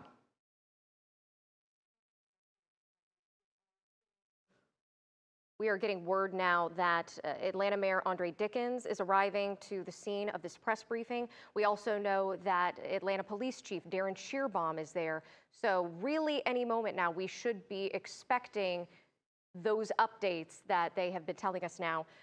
For the last several minutes, we have been anticipating official word of what's taking place, but we know that all of these different agencies are speaking together now, getting themselves briefed on the topic, and are about to relay this information to us. There is a lot of information to go through, and not to be lost in any of this is the death of a police officer today in what has happened here in DeKalb County today. We have not confirmed that officer's identity, and we have not confirmed how that situation unfolded, but we do know a local law enforcement officer was killed in today's active shooter incident. And our chief investigator, Brendan Keefe, he is actually live outside of the hospital where we know that officer was taken and had lost his life. Brendan, we know this is a fluid situation. You actually may have moved since we last spoke with you. Real quick, because I'm sorry, Brendan, listen to this while we're kind of reading at the same time, because it looks like we just got a quick update, and I'm just going to read it real quick. And they're saying there's no ongoing threat to the Emory campus or the surrounding neighborhood. The incident involved a single shooter who is now deceased. One law enforcement officer was injured, in the course of the response. They're still asking folks to avoid the area, but that's some of the information that just came out here in an update we just got here a minute ago. But sorry to break it up. Go ahead, Carly. And also, too, I do want to point out, we are also seeing another image. We had seen a man in a red shirt just a short time ago who was in handcuffs, appeared to be detained. It is unclear how that person may have been involved, but it looks like we are back out near that scene where that happened. Absolutely. Well, we're here at Emory Hospital where it's calmer, but it's also more somber. We've seen officers from different departments, deputies from different departments coming here, embracing, clearly upset, comforting each other, going from the immediate adrenaline of responding to an active shooter incident to suddenly there's a death in the family. It's the challenge of law enforcement. You want to get home to see your family every night. And every single person who's ever put on the uniform knows that feeling, and every law enforcement family knows that feeling of waiting for their loved ones to get home. And one member of the law enforcement community is not going home tonight because of this incident. And you can feel that here. We still do not have confirmation of what agency. We don't know any more details. But what we are getting are pieces of the puzzle, as you saw.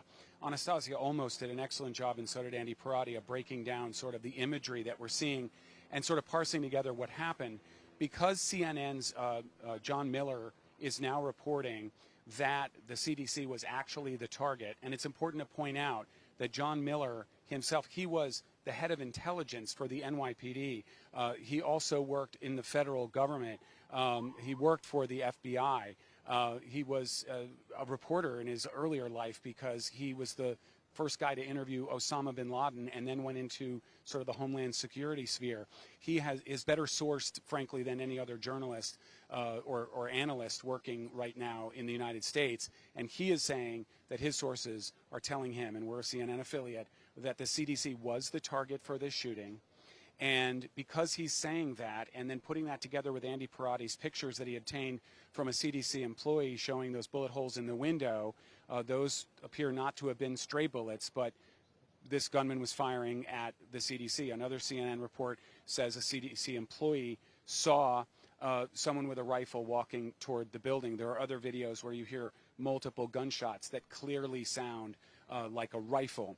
And so that's what police officers were dealing with. Patrol rifles are very common in police vehicles now. Many officers are issued them, and so police officers would have had access to those. But the video that Anastasia almost showed outside the CVS showed those police officers engaging the suspect, engaging the shooter with handguns, with pistols.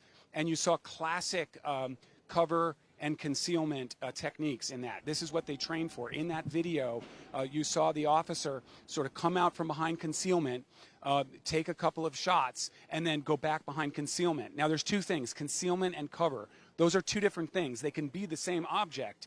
Concealment keeps you from being seen by the shooter so that you are tactically protected, so then you can do a tactical reload, which is very common. Even if you have rounds left in your magazine, you drop that magazine, you put in a fresh load when you're behind concealment and cover.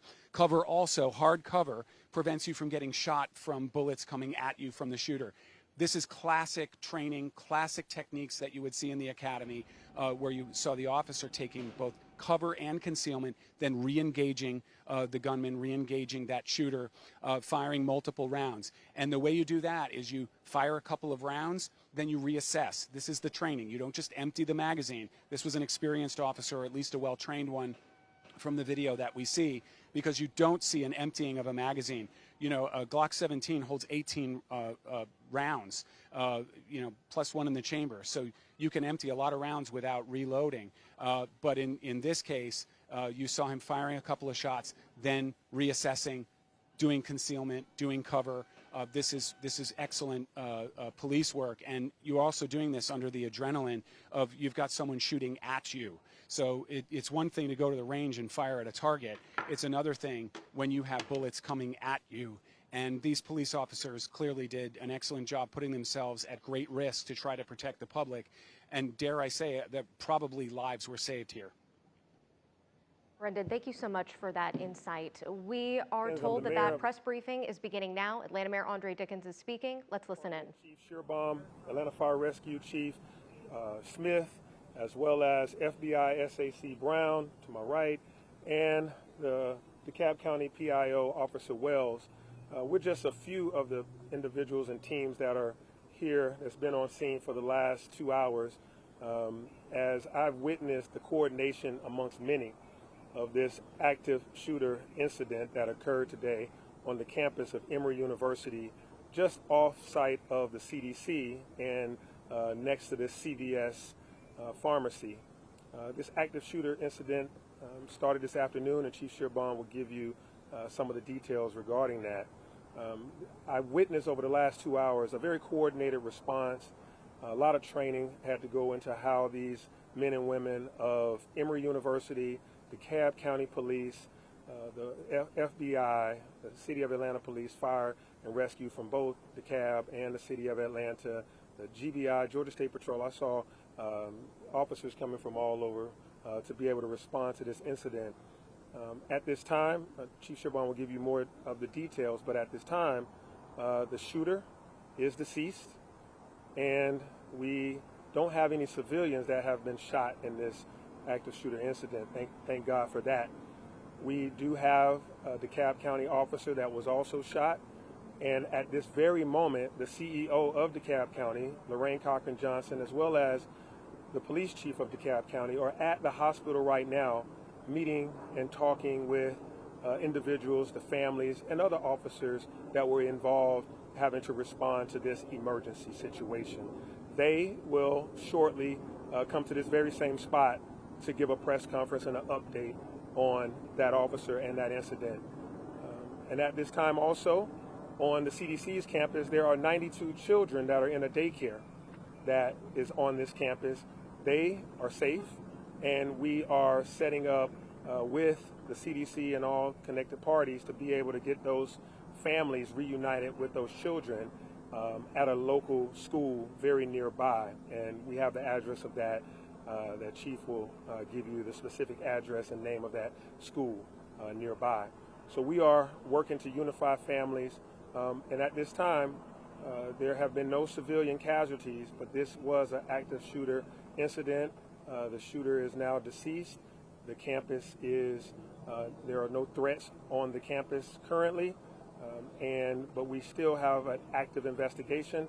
Atlanta Police Department will be the investigating party, and so we ask that while things are safe, that you don't drive in that part of campus, because we need to make sure that the investigation goes through without any obstruction. Again, to the men and women that work at the CDC, we know that you've had a tough go of it in the past year, and my heart goes out to you as uncertainty was around your occupation and you being citizens of Atlanta. That means something to me. And then today, this occurs. We are with you. We stand with you. and we're doing everything we can to make sure that we bring resolve to this situation. And FBI SAC Brown, he may be able to tell you more about some of the windows that might have been shot on various floors of the CDC as gunfire did take place. The other thing is to those parents of those 92 children that are at the CDC. I'm a parent as well. I know your uncertainty and your fear and your concern has been high.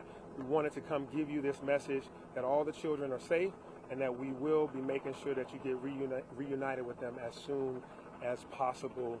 I know your heart is just really, really aching, but the good news is none of them have been injured, and we will get you connected to those, to your loved ones really soon. I'll come back to this microphone after others will be given a chance to speak. Now I turn it over to Chief Darren Shearbaum, as Atlanta Police Department has been in coordination with all the other outstanding agencies as we've been working together. And this is why we train on active shooter drills, et cetera, around this region. This has been a group project and a coordinated effort, and Darren Shearbaum, the Atlanta Police Chief, will now address you. Thank you, Mr. Mayor.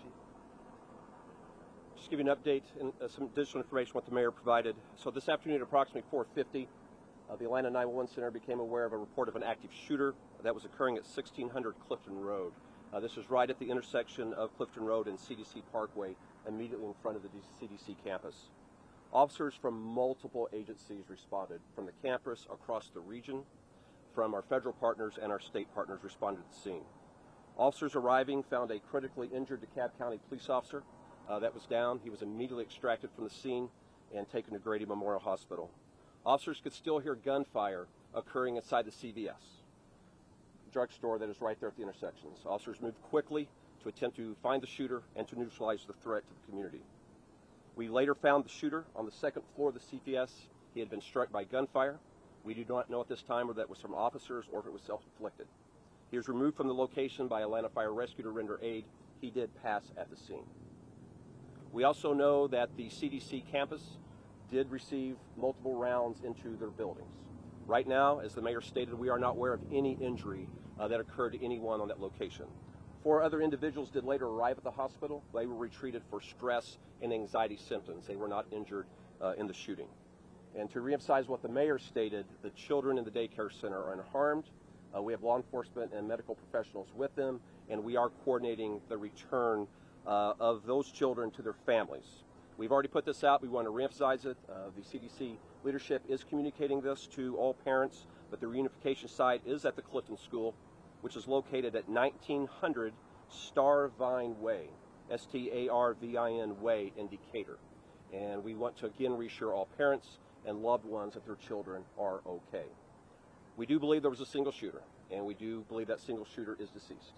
Right now, the investigation is being conducted by the Atlanta Police Department's Complex Case Squad, by the GBI and the FBI in a joint investigation until we know more information as to what transpired. The Atlanta Police Department is lifting up the DeKalb County officer, the DeKalb County Police Department in our prayers, and I ask everyone that is watching this broadcast to do the exact same thing. And I want to commend the men and women of law enforcement from all across this region that when this community needs them, no one shirked from the danger. And every officer from multiple jurisdictions responded and immediately moved to end this threat. Thank you. Hi, I'm Paul Brown, the Special Agent in charge of the FBI's Atlanta Division. And like the Chief and the Mayor said, we immediately responded to the scene. At this time, we're not aware of any casualties on the campus of the CDC, but in conjunction with our partners, we're methodically clearing that to ensure that that is accurate and that is remains so. And then once that's done, we'll assist with processing the scene and conducting the investigation jointly with our partners. Mayor, Chief, we'll get ready for questions. We'll start on this side. We may not be able to get to everyone, but we'll start with you, Rob, over to the mayor's right. Right. Good evening, Mayor. Is it believed right now that the CDC was targeted in this attack? Well, I'll let Chief Shearbaum ask anything around the investigation. He'll be able to answer that. But right now, it's so preliminary. I read social media and I get calls from a number of you that have heard things about this individual's background. He's a white male, and he has he is a known person that may have some interest in certain things that I can't reiterate right now with any confidence. until the investigation is fully conducted. But I think that in a short order, you'll know more about this individual and about some assumptions of his motives, but can't say right now. Can you tell us anything more about the suspect? What kind of weapon did he use? How many rounds went into the CDC building? Chief, you want to? Not yet. We can tell you multiple rounds were fired. We can tell you that multiple rounds were fired, both we believe at law enforcement and potentially at the CDC. Purposely, we can't say it definitively, but it would appear we can't rule that out right now. Is that CVS a two-story store, or was he in some other kind of place above the store? We believe it's a multiple-story building, but he was on the second floor of the building that houses the CVS. Does he have a criminal record? We can't really say at this time. Did the man live in that building? Allow me to let someone else ask a question. Anyone over here at New York Times? So this shooting comes on the heels of a few other high-profile shootings, including the one in Fort Stewart, including numerous on Edgewood and some other neighborhoods. I'm curious to what extent can the city confront what seems to be a rash of gun violence without state-level intervention? So your question around a number of high-profile shootings, Fort Stewart, here at Emory, and others across the nation and in the state of Georgia, is definitely one that we have to pay attention to. Mass shootings, active shooter scenarios should not become the norm. We have a number of individuals in this country that have access to high-powered weapons, and for individuals with those high-powered weapons that may have mental challenges, or those individuals with high-powered weapons that are angry, when they choose to use those weapons in a way that harms multiple people, we have to put an end to that in our society. So this is something we do have to have a national and a state, a full conversation across the nation and across the state of Georgia, not just in one city. As you see, this is a coordinated effort across DeKalb, across college campuses, the FBI, the GBI. As you see active shooters across the nation, we've just been added to the statistic. Right here in black shirt. Allow her opportunity. We're hearing that the officer has remained. Well, at this time, it is a DeKalb County officer, and we want to make sure that DeKalb County is able to respond to what's going on with that officer. We know that he was shot and critically injured, and at this time, as I stand here, I can't give you that information that you just asked. We have the PIO of DeKalb County here, and as I said, in short order, you will hear from the DeKalb County Chief and the DeKalb County CEO. All right, over here. Can I ask, why was the DeKalb officer there? I know this area is kind of on that border, but just talk about that, maybe Chief Shirvan or you, Mr. Mayor. I want to talk about how mutual aid and how we're all kind of together. This is an area that is part of the city limits, but inside of DeKalb County, so it's not uncommon for patrol patterns to cross for multiple jurisdictions that may share the space. We don't know why the officer was there. Was he going to work? Was he coming home from work? We don't know if he was on patrol. We will know that at the end of the investigation.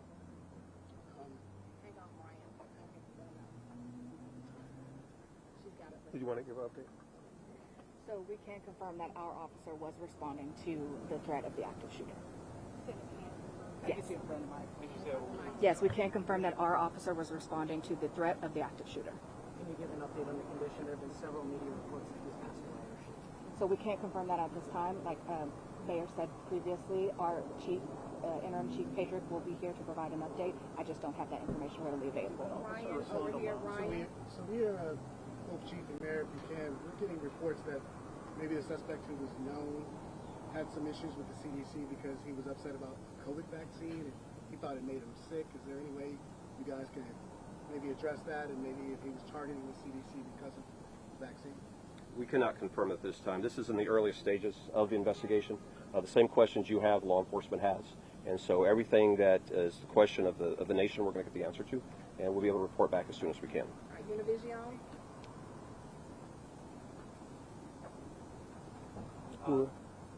Question? No. We're hearing this maybe for the tab, but was this officer a rookie officer? We heard basically he was almost ambushed a little bit when he actually arrived on the scene. So any information about the officer will come from interim chief Patrick later this evening, including his status and how long he was with the department. All right. Is the white car with the trunk open and shot up, is that connected It's part of the crime scene at this time. We can't confirm if it was the car that the suspect drove, but it is being searched by the police and it's being held as evidence. We're going to take the last question right here. Can you guys have a timeline of when the gunfire was called in and how quickly officers responded and how quickly the suspect was essentially... 4:50 p.m. is when the first call came in. Law enforcement arrived very, very quickly thereafter. Oftentimes when officers arrive, they're so quickly engaged in the scene they can't radio out. So we'll be reviewing all video to determine when the first officers arrived. But the response was from multiple agencies. I wish I could name everyone right now, but the citizens of the Atlanta region should be proud of their law enforcement today. Yeah, as Chief stated, this was a coordinated effort. When I was here around 5:15 or so, I was seeing not only DeKalb County and Atlanta, we were seeing Gwinnett County, we saw officers from Dunwoody, we saw, of course, Emory, the FBI, GBI, Georgia State Patrol. Everyone was responding because there were shots being fired, calls for shot being fired right there in front of the CDC, and then shots fired inside of the CVS. And so you're hearing, everyone responded. It was hundreds of officers as well as fire rescue. And at this time, we've spoken with Emory President Finvez, as well as all of the individuals at the CDC, the leadership there, and the leadership of DeKalb County, et cetera. Everyone will continue to give updates throughout this evening. This very same spot will be utilized by DeKalb County as they return from the hospital really soon, as they're talking with families. And as more information becomes available that we can share about the suspect that is now deceased, we will make sure that we share that because we want you to know the mindset, what might have led to this so that we never have it happen again. We want right now to give this update that the area is clear, no threats continue to exist, and we're going to start reuniting families with those children that are in that daycare. And again, the campus has the all clear sign. Stay out of that area right there in front of the CDC and where the CVS is, because it is an active investigation that's being led by APD in coordination with FBI, GBI, and of course with DeKalb County there. That's it at this time. Thank you, everyone. For any updates, please make sure you follow the Atlanta Police Department social media. That's where we will have updates. That's also where we will let you know where we will have. We have been listening to a press briefing from Atlanta Mayor Andre Dickens, as well as Atlanta Police Department Chief Darren Shearbaum, giving us the latest on what took place today. They say the call came in about an active shooter around 4:50 this evening. We know the suspected shooter is dead. And we have Atlanta News First Patrick Quinn on the scene. He's going to debrief us more on what we heard from that press briefing. Yeah, Patrick, a lot of the information is information we've already been reporting, but those children now being reunited, those 92 children, none of them hurt, now about to be reunited with their parents. And I was able to talk with one of those parents who was just hovering around the scene, just waiting for over an hour, just waiting for the status of his child. And he just learned that he's now able to reunite, reconnect with that child. He told me that they're actually still inside the CDC right now, the children are, but he's now meeting up with his wife to then meet up with his child. So relieved parents here on scene outside of the CDC.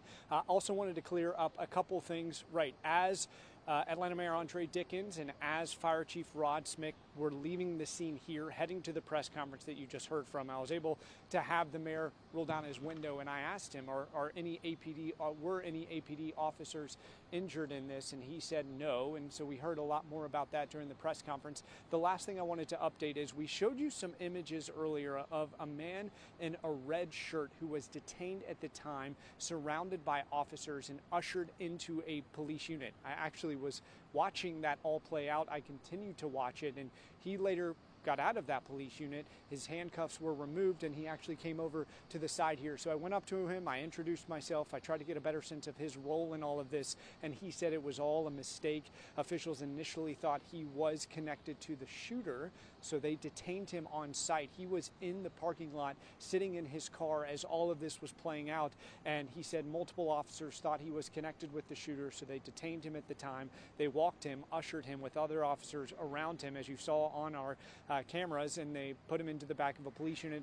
Then they looked into his background, his history. They recognized that he was an employee of the CDC. So it was all a mistake. I did want to stress to him that we could not tell that at the time, and so we did not want to misconnect him to his potential role in this incident, and he said he understood how it looked from his perspective. He also felt like there was a lot of pressure on him, but he also recognized the role of law enforcement at this point, and they couldn't take anything for granted, so they were certainly doing their due diligence. So I wanted to just break down a few of the things that we're still learning here on scene, and we'll continue to track things right outside the CDC. We're seeing some officers here from the Atlanta Fire Department. They're starting to pack up a little bit, so this scene will decompress over the next half hour or so, and many of those parents who are waiting to connect with their children, they will be able to do so tonight. Blair, Carly. Thank you so much, Patrick. And there's still so many questions about what led up to this today. We've been reporting on some possible motives. We did not get that confirmation from law enforcement or the mayor during that news conference earlier. They're just simply saying at this point it is too early to identify the shooter, to identify the police officer who was shot, or talk about a motive. But certainly there was a lot of focus on the CDC, and we heard from the mayor who said our hearts go out to the CDC employees and that we are with you and we stand with you. So certainly a lot of concern about what employees of the CDC may be feeling tonight after seeing some of the gunfire that ended up at their buildings. And a key takeaway here that officials had noted is that there is no further threat that they have deemed to the public anymore. So we know that the lockdown order was lifted on Emory University a time ago, and so we know that there are a lot of people very concerned, very confused, and that's understandable because it is a lot to take in, but they did want to emphasize there is no further threat to the public, that there was one alleged shooter. That shooter is deceased. They say that the shooter, they ultimately found him on the second floor of the CVS. It is unclear if the alleged shooter died from a self-inflicted gunshot wound or if that came from an exchange with law enforcement. They're still working to figure that out, but Blair, as you said, over 90 children at this daycare. Thankfully, everyone okay, but we heard from a number of understandably very concerned parents. Yeah, that daycare right across the street from where the CDC is, and we saw gunfire through some of the windows there at the CDC, and as one of our investigators here at Atlanta News First, Andy Prati, was showing us, he zoomed in on the picture, and you could see that daycare there being so close to tragedy. I think it's pretty amazing. No civilians were shot here today. This taking place outside that CVS, some gunfire inside the CVS. This all taking place 4:50, 5 o'clock on a Friday afternoon here in this city, which is so busy when people are leaving that area. Certainly there has been tragedy here, but this could have been so much worse with any civilians shot here today. And we are still awaiting further updates from DeKalb County Police. We understand that one of their officers was critically injured, ultimately transported to the hospital, and waiting to continue to get updates from that department. And we'll be asking a lot of questions about, the suspect in this case. And they're just not at a point where they're ready to release all that. And I imagine they're going through talking with that person's family and trying to identify where he's from, exactly what led up today, and what's been happening before today, because it certainly sounds like there was much more to this, as the mayor was alluding to, than just one incident unfolding here this afternoon. And certainly we heard journalists out there asking questions about the potential connection to the CDC. If the CDC was a target at this time, they have not been able to confirm that. They're, of course, still getting all of the pieces put into place, but we have heard that has been reported as one potential motive for the violence that took place today. The good news is for people in that community, and there are a lot of people in that community around the campus, around the CDC, a bunch of neighborhoods there, the threat is over at this hour, as we heard from officials, and they said there really is no threat at this point. It's a matter of really the investigation and what's left its mark in that community, and where there'll be so many questions about how this unfolded and what led up to here today. And we have reporter Niamani Watson standing by for us. Niamani, you were just listening to that press conference. We learned a lot more information from investigators. Walk us through some of the details that you learned and kind of summarize what we know up to this point. Yeah, we heard from Atlanta Mayor Andre Dickens and Atlanta Police Chief Darren Shearbaum. They gave us a lot more details. I mean, Mayor Andre Dickens spoke about a very coordinated response between multiple agencies about what unfolded today.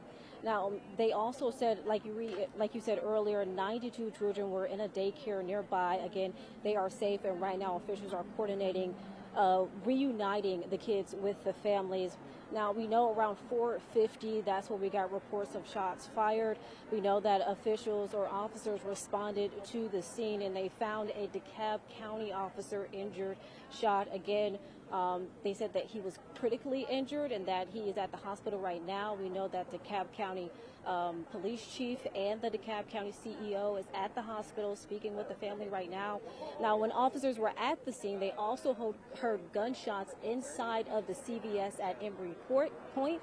They went inside that CVS and they found the suspected shooter on the second floor. We don't know if the suspected shooter died by a self-inflicted gunshot wound or, again, as you mentioned, Carly, in exchange with another officer. But again, multiple agencies responded to this incident, and it was a massive crime scene area. We are hearing from people who lived in apartments nearby saying they heard at least 30 to 60 rounds of gunshots as well. But we'll continue to keep you updated on what's going on. For now, I'll send it back to you in the studio. Thank you so much, Niamani. And I don't know if we can pull up some of the video that we heard earlier today talking about that gunfire, because one of our investigators here at Atlanta News First, Anastasia Almos, had some video showing in some of the gunfire outside that CVS, and you could really see it from the police standpoint. Here it is. Can we go and listen in on this?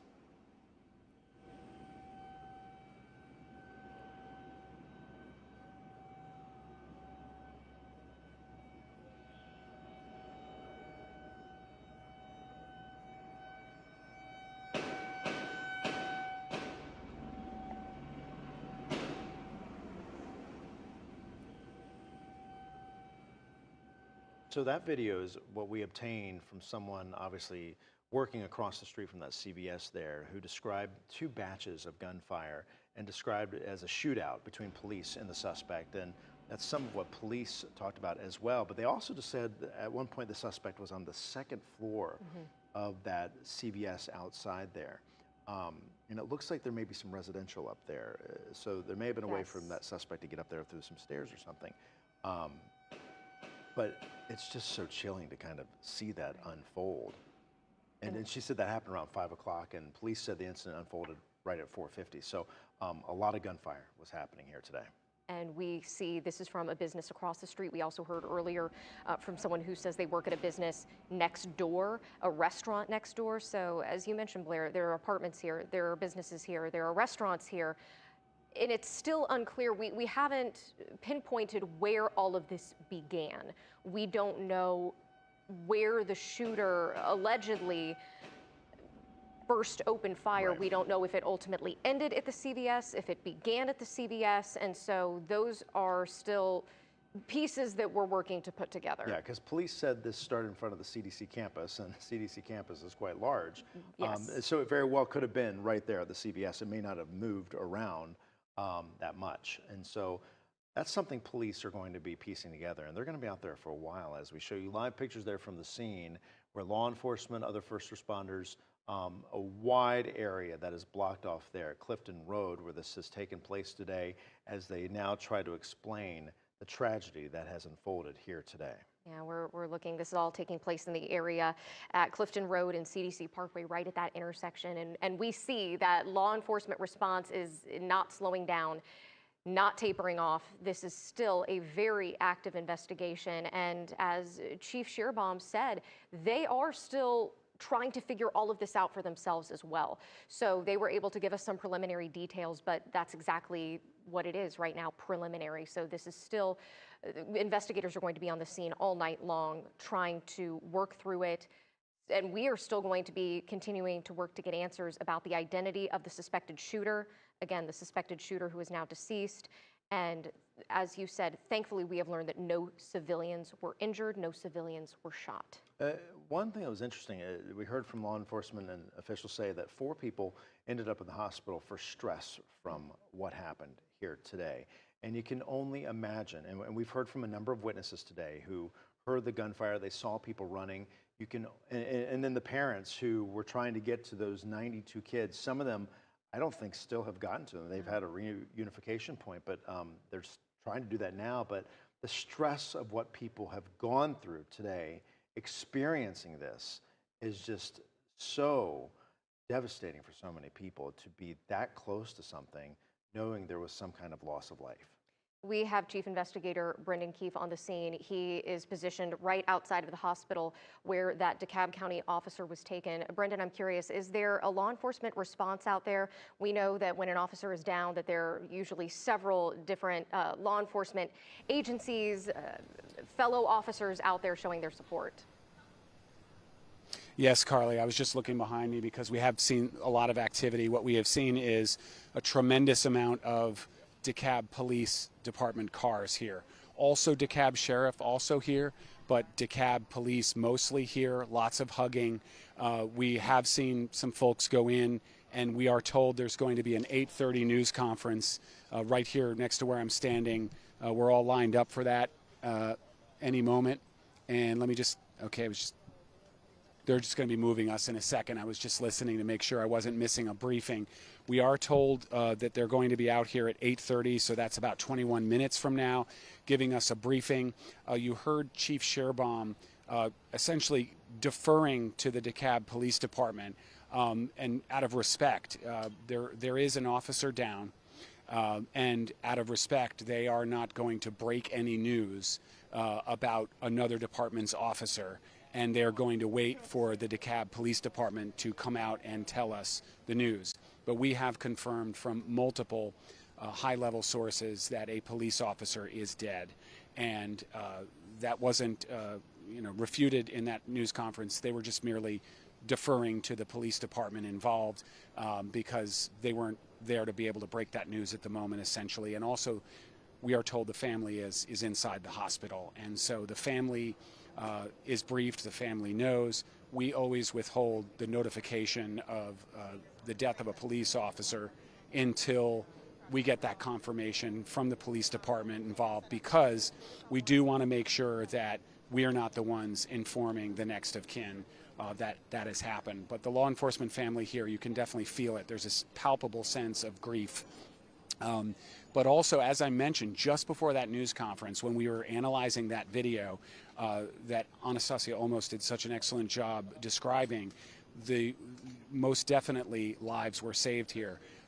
Whether or not the suspect, the shooter, was killed by police gunfire or by a self-inflicted gunshot wound, we do know that that shooter was boxed in and was in the second floor of the CVS because of that massive police response. And so they were, so long as police are engaging the shooter is not engaging the public. And so it is absolutely clear at this point that lives were saved. We know from multiple videos, some of which we can show you, some of which are on social media and aren't cleared for broadcast right now, that there were multiple gunshots. And we do have reports of a rifle involved. I mean, there could have been mass casualties here, and according to police, there are no civilian casualties. So it is very clear that the police response here has saved lives. It's obvious. We don't need an official to tell us that because the facts bear this out, simply because the police were engaging the shooter. The shooter has been neutralized one way or the other, and the shooter did not take out any civilians, which is extraordinary when you see those bullet holes that Andy Parati was able to get photographs of from CDC employees. And by the way, that's from Andy's deeply sourced within the CDC because he has done so many investigations involving the CDC. The CDC employees trust him, and he's connected with them. And he is also plugged into signal chats with them. So he was able to see those photos before anybody else and was able to get those cleared to bring to you. So we are starting to piece together more and more of exactly what's happening here. And unfortunately, here in the next 20 minutes or so, we're expecting to get official word that a police officer has been killed. We have confirmed that through our sources, and we may end up learning the identity of that officer and also some more information of how that officer was killed. So we're going to have to reposition here because they're moving us for this news conference. You can see some of the media behind me moving here. So I am going to throw it back to you just so we can reposition. And once we do, we'll be back here live with you. But for now, we're at Emory Hospital. I'm Chief Investigator Brendan Keefe. Brendan, I think it brings up a really good point talking about civilians. You and I were just talking about the same thing. That police response impacted, what happened here today. And this could have been so much worse with civilians being shot or killed. And it's just not enough can be said about how police responded to this today. And we saw such a large-scale effort. We saw that response with multiple different agencies, one that shows the seriousness of this situation, but also, to Brendan's point, could have prevented a situation that is even worse than one that we already saw. Sure. Let's bring in our colleague, Atlanta News First anchor Joe Gorcho, who's there out on the scene. And Joe, I know this has been unfolding here this afternoon, and we've seen parents trying to reach those kids, those 92 kids, that daycare across the street from the CDC. Do you have any insight on where that stands here tonight? Well, we're still seeing some parents file in right now. We're by one of the preschools here on one of the Emory University campuses. I'm sorry, the address is eluding me right now because I've been just watching the emotion from some of the parents that are coming here to this scene, and there's about maybe 10 or so that have arrived to this point. This will be the reunification site for those parents of kids at that daycare right now, and you can just see in my brief conversations with a couple of them, there's a lot of stress, there's high emotions, there's frustration, there's anger, there's anxiety. They want to be able to see their child, hug their child, know they're okay, knowing what they've just been through, some of that ordeal. We heard from Brendan, we've heard from Andy Parati as well. We've seen some of the pictures and some of the images from the shooting that took place. So you can only imagine if your child was experiencing that, having to go into lockdown, having to shelter in place, and as a parent wondering, are they okay? Not just physically are they alive, but how are they emotionally doing in this moment, right? How are they handling this and the stress on the teachers and the staff there at that daycare trying to manage a very difficult situation. In fact, I spoke with a mother about probably an hour and a half ago. I haven't been able to reach her since. I know she's still trying to reunite with her loved ones. Her wife was picking up their child, their year-and-a-half-old, at that daycare when her wife texted her, there are gunshots, we're going into lockdown, I have to keep quiet. And just the anxiety building and the stress building in that moment, now wondering and fearing for her loved one's safety. Let's hear from her just a little bit. I spoke with her again. This was about an hour and a half ago. This was on Houston Mill, Clifton Road, just a little bit away. Take a listen. It's anxiety inducing. It's very scary. I'm also, a bit angry that at a year and a half he would have to experience something like this. My goodness, he's my daughter's age. Yeah, he's a baby. You know what I mean? We should be able to take our kids to daycare. Our spouses should be able to pick them up safely without worrying about gunfire nearby. So it's very, very scary.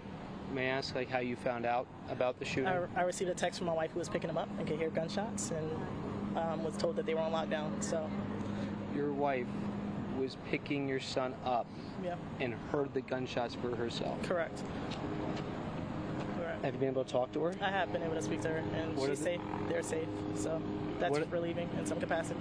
What was that conversation like when you heard your wife share that with you? I can't imagine hearing my spouse tell me, I'm picking up our child and I'm hearing gunshots. She couldn't call me because they were told to be quiet, so it was sent via text message, a short text message to let me know what was going on.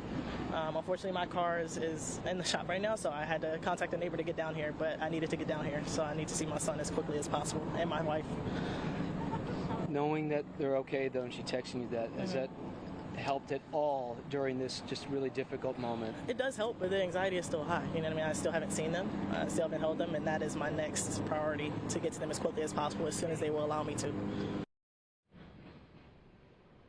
So there you go. You heard a little bit of that conversation that we had earlier today. I'm sorry, I'm holding my finger to my ear. There's a very loud train just about maybe 50 feet to my left here that's passing through at this time. But we're seeing more and more parents here of children from that daycare begin to arrive on Starvine Way here at the Clifton School. That's the reunification site. That's the site I was trying to recall when you first sent it to me here, Blair and Carly. Again, there's so much happening here, and you're just trying to take it in and trying to really understand and feel that emotion and that pain these parents are experiencing. There might be a moment, there's that brief euphoric moment when they see their child for the first time and hug them, but rest assured. long recovery. There's going to be a lot of emotion and trauma associated with this moment here in time. And so hopefully we'll speak with more parents, just get a sense of how they're doing. And for those of you, again, who have children in that daycare, if you're not aware, you have loved ones that work at that daycare, Starvine Way, the Clifton School, is the reunification site. So we'll be here for quite some time as we look to see how they're going to be able to reunite these families here. But certainly a very tough day indeed for many of these parents, the waiting, the longing to hug their child again after hours and hours of just unknown and so much anxiety, Blair and Carly. And Joe, I'm trying to think about how these parents talk to their kids about this. You're talking about very young kids who are still away from their house. Here we are at 8:18 at night. For many kids that age, that's bed. We're at bedtime.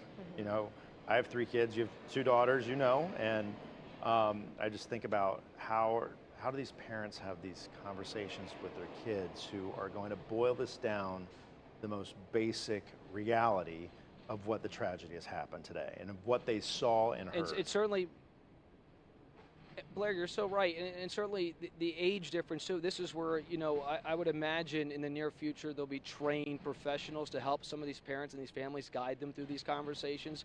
It certainly will vary from different age groups, but certainly you're talking about like the 3 to 4-year-old range, especially. These are difficult conversations, Blair. You're right, and even with tonight's routine, I can only imagine what the staff is going through right now with these children, trying to keep them calm, trying to keep them playful, and in a situation that's very, very difficult, especially with the woman we spoke with. Her child's a year and a half.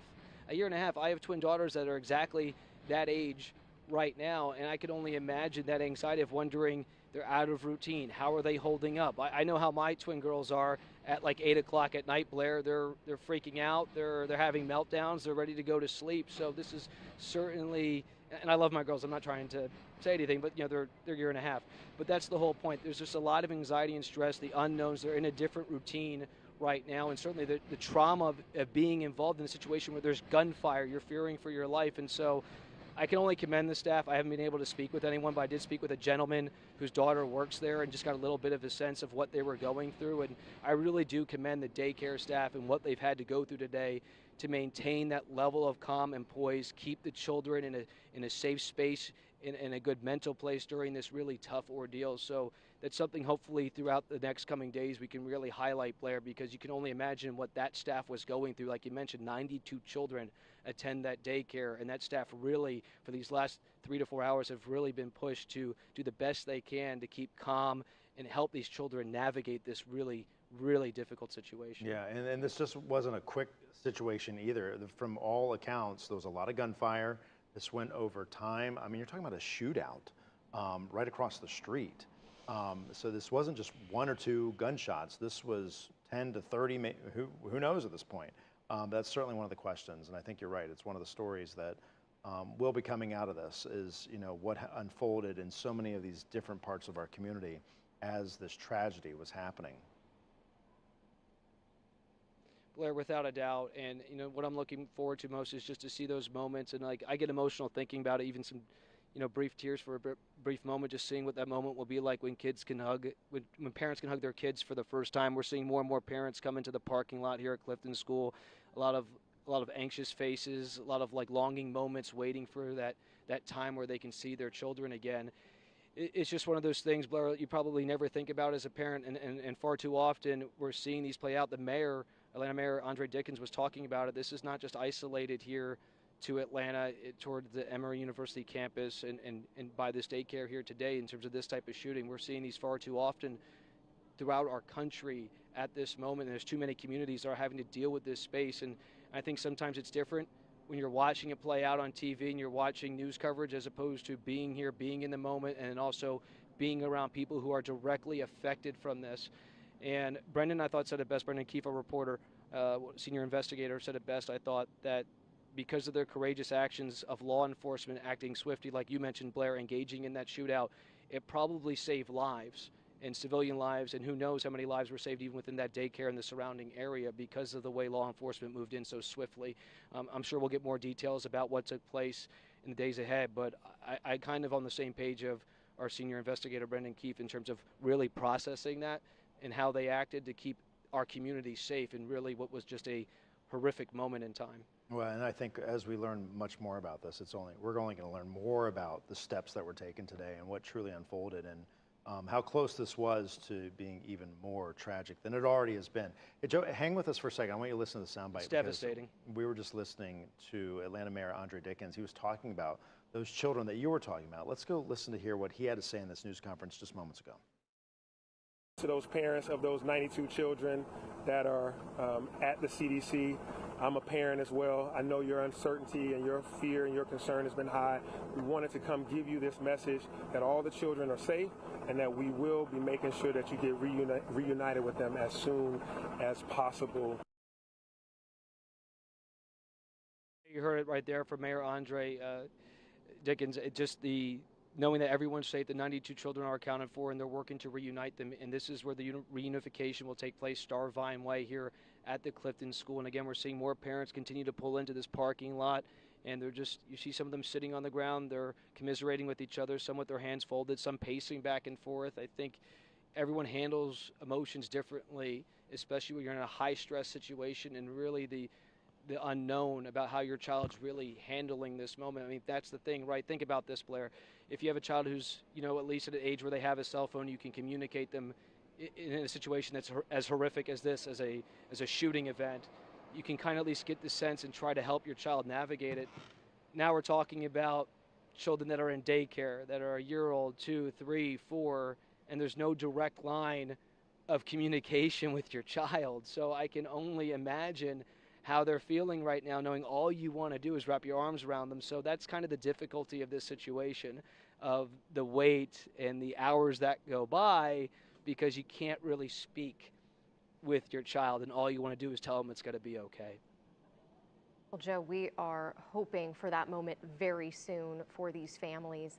And you had talked about Brendan Keefe's report. I do want to point out, when we were speaking with him, he was playing some video. This was given to us by a source from the CDC, given to investigator Andy Perotti, where we saw the bullet hole in the window, and then it was zooming in on the corner. And I think for viewers that were just joining us, they may not have realized what we were looking at, but it was the slide to the playground that was just outside of the window. And it's horrific to think about just how close all of this was. But thankfully, again, that the situation did not turn out worse than it did. Joe, we know that we will check back with you later on. Yeah, I didn't even know that, Carly. I'm glad you shared that with me. And I appreciate you sharing that with me, because, we've been traveling back and forth, and, I'm trying to listen to a reporting here and there.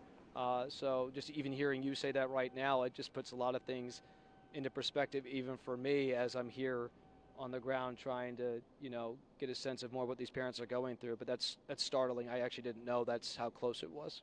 Definitely puts things in pretty sobering perspective. And so we will check back with you as these families get reunited. We know that there are going to be a lot of hugs, a lot of tears, happy tears this evening. Thank you so much. Atlanta News First anchor Joe Gorcho reporting live for us. Right now, as we continue with our live coverage of the active shooter that happened today here outside the CDC's headquarters in DeKalb County, we are waiting for an update from DeKalb County Police.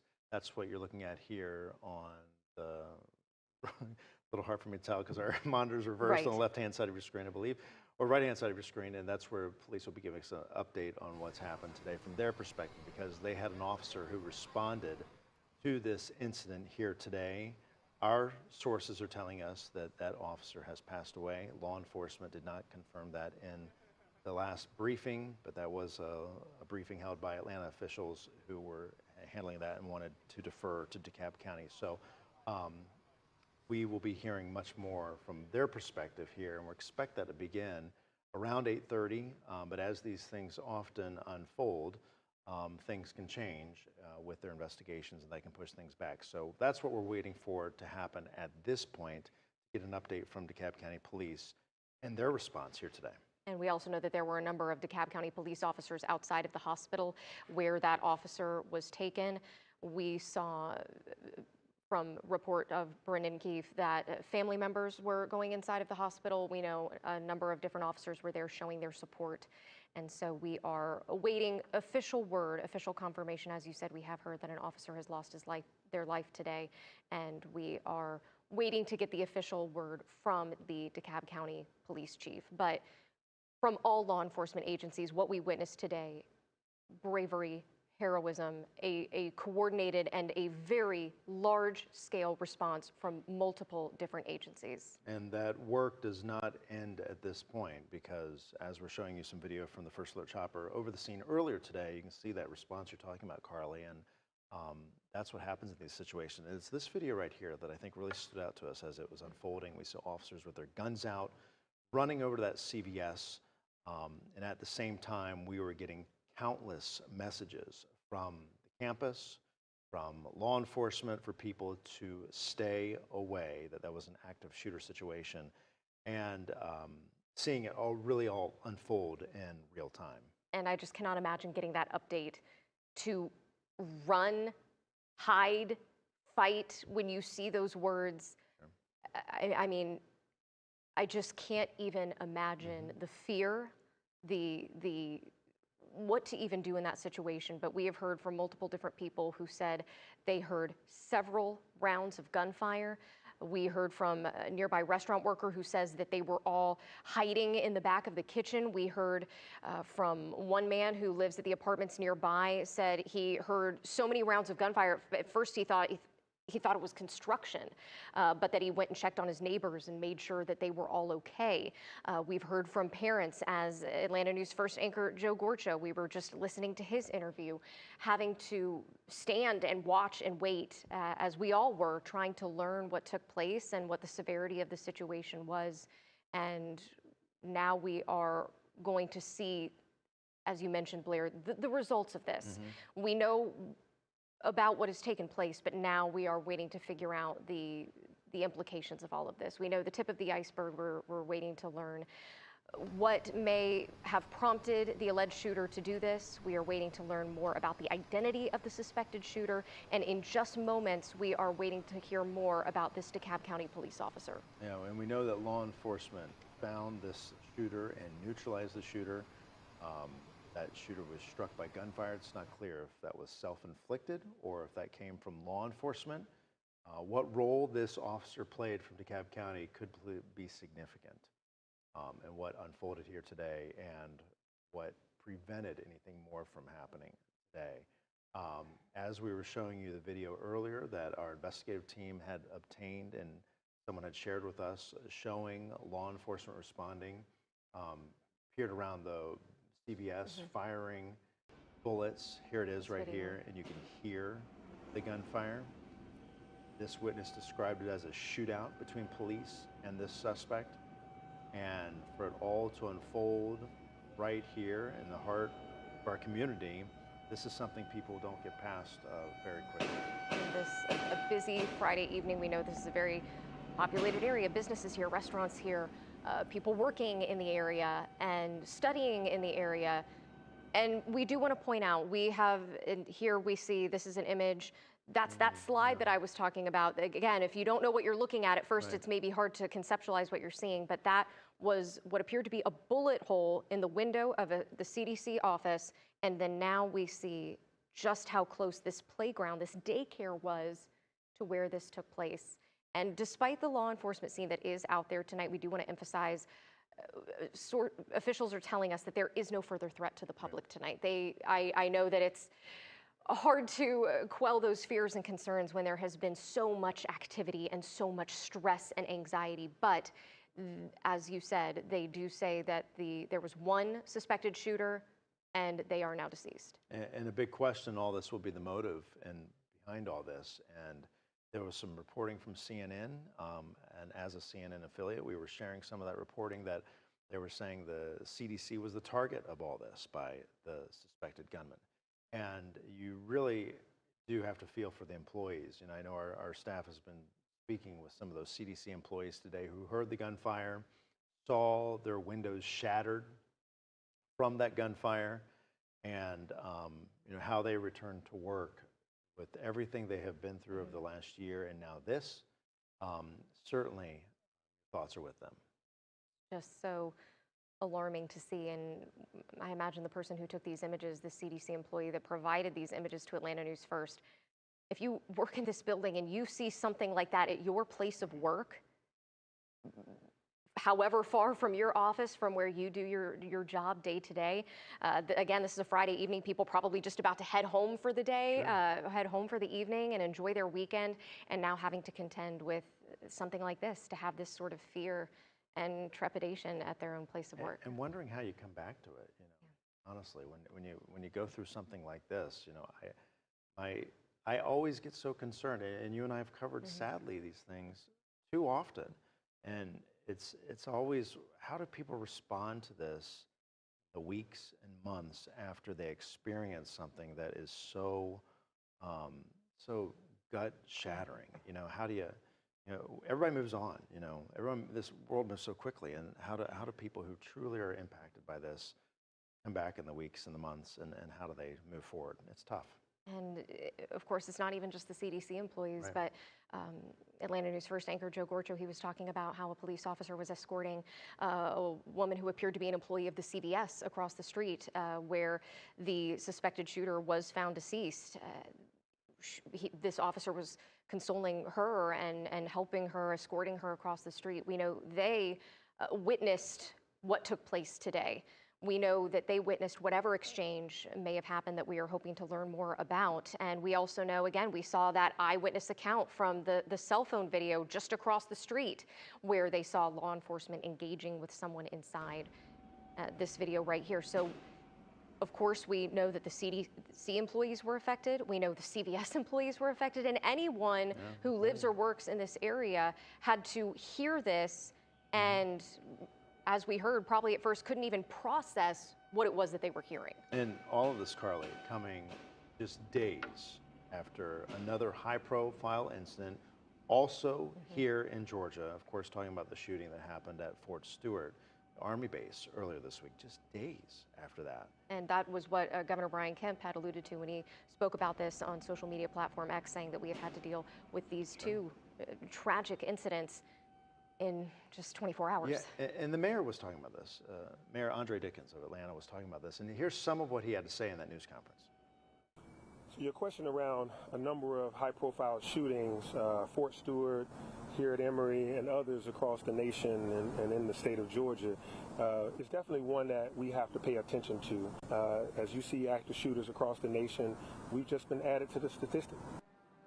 He talks about the statistics. I think just yesterday we were talking about FBI statistics saying that violent crime was down here in Atlanta, and the statistics can say everything. It's, you know, what's the perception today and this week? It's a tough perception, and it's a tough conversation for a lot of communities to be having, and add us to the list.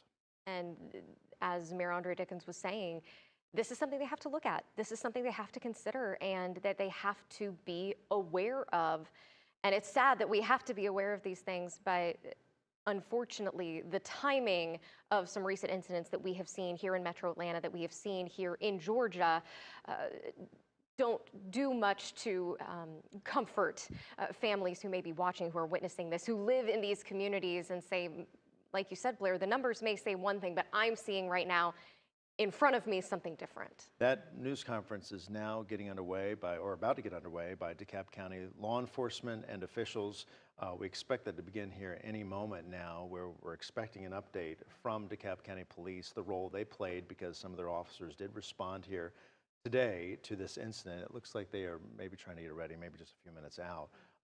And the way these things tend to work is every agency tries to be respectful of the other, to let their news conference play out and not try to break any news for the other. So you had Atlanta officials giving their update. They're the lead investigator on this case and what has happened, and so they will lead what's been happening, and they deferred to DeKalb County Police. They wanted the acting police chief to be there, and the acting police chief, I believe, was meeting with the family and other law enforcement members there to in advance of what's going to be happening. So. And we also anticipate DeKalb County CEO Lorraine Cochran Johnson to be out there as well. So that is what we are watching and waiting for any moment. As in these situations, we get pieces of information a little bit at a time. We get what we are hearing here in the newsroom that we are able to independently confirm with our reporters who have boots on the ground. And then we have the press conference, as we heard from law enforcement, from the Atlanta mayor, and now another briefing in which we can get a little bit more. So each time sort of chipping away, adding another piece to the puzzle to paint a full picture of what transpired today. But we do know, if you are just now joining us, that a call came in just before 5 p.m. of an active shooter. This happening at the CVS at Emory Point, there on Emory's campus, directly across from the CDC there in Atlanta. And so the circumstances of the shooting are still unclear, but we know that based on what law enforcement has told us, that there was one alleged shooter involved, and they are now deceased. It sounds like the press conference is beginning now. Speaking today, we have Chief Pedrick from the DeKalb County Police Department, as well as CEO Lorraine Cochran Johnson. We'll start with Chief Pedrick from the Police Department.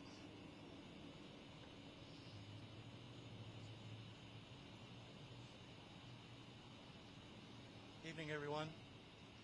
My name is Greg Pedrick. I'm the interim chief for the DeKalb County Police Department. I'm not going to comment on the investigation and what's going on with the investigation that's being conducted by the Atlanta Police Department with assistance from the Georgia Bureau of Investigations. But what I can say, it is with profound sadness that we announce the loss of the life of one of our very own DeKalb County police officers. This officer responded to the call as he was trained to do. And during that incident, he received gunfire and he lost his life in this incident. He was committed to serving the community. At this time, we're asking for the community's prayers for his family, his friends, his loved ones, and the entire DeKalb County Police Department family. It's a noble profession that we all do. We answer the call to serve our community, and he gave his life with a commitment to serve others, and he should be respected for that. At this time, we are not going to release his name with respect for the family, but we will provide his name and photograph at a later time. We ask for your prayers and your thoughts during this difficult time, especially for his family and for all of the officers involved in this incident and the DeKalb County Police Department. Thank you.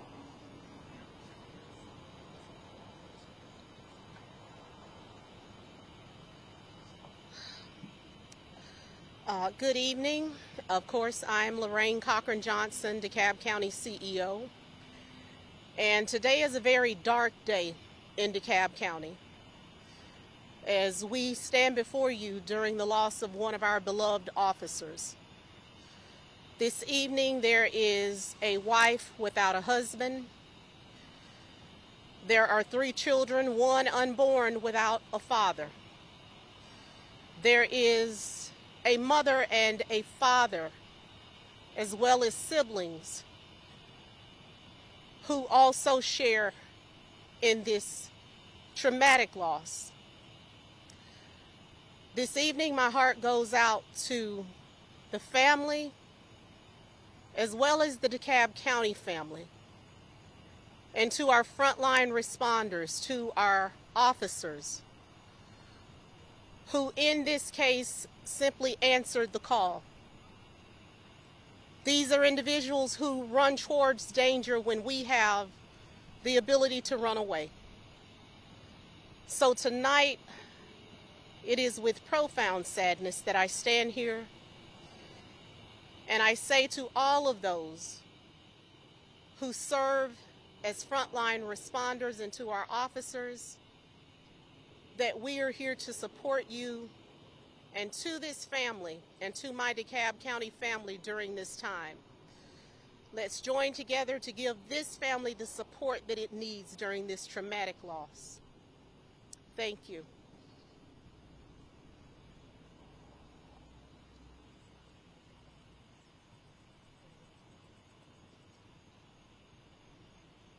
So those are the official statements at this time. We will not take questions right now. We do plan to have an updated statement for you as we receive more information. Thank you. A thin blue line feeling deep pain and sorrow tonight. DeKalb County confirming much of what we reported earlier today.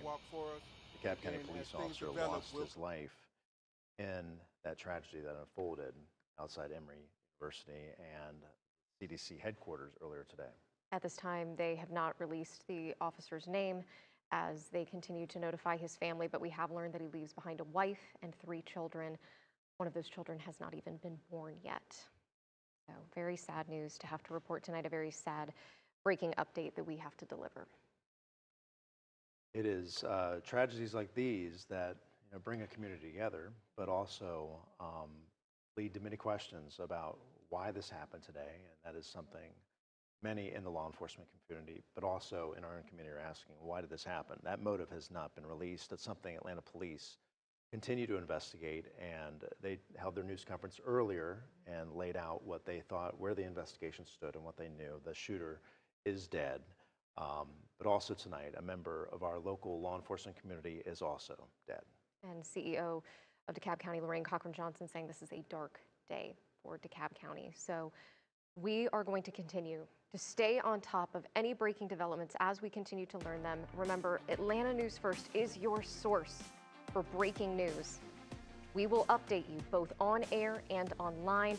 Keep in mind our Atlanta News First app. You can get any breaking updates as we anticipate a lot more answers coming up sent directly to your phone. Our next newscast is tonight at 10 o'clock. We hope to see you then.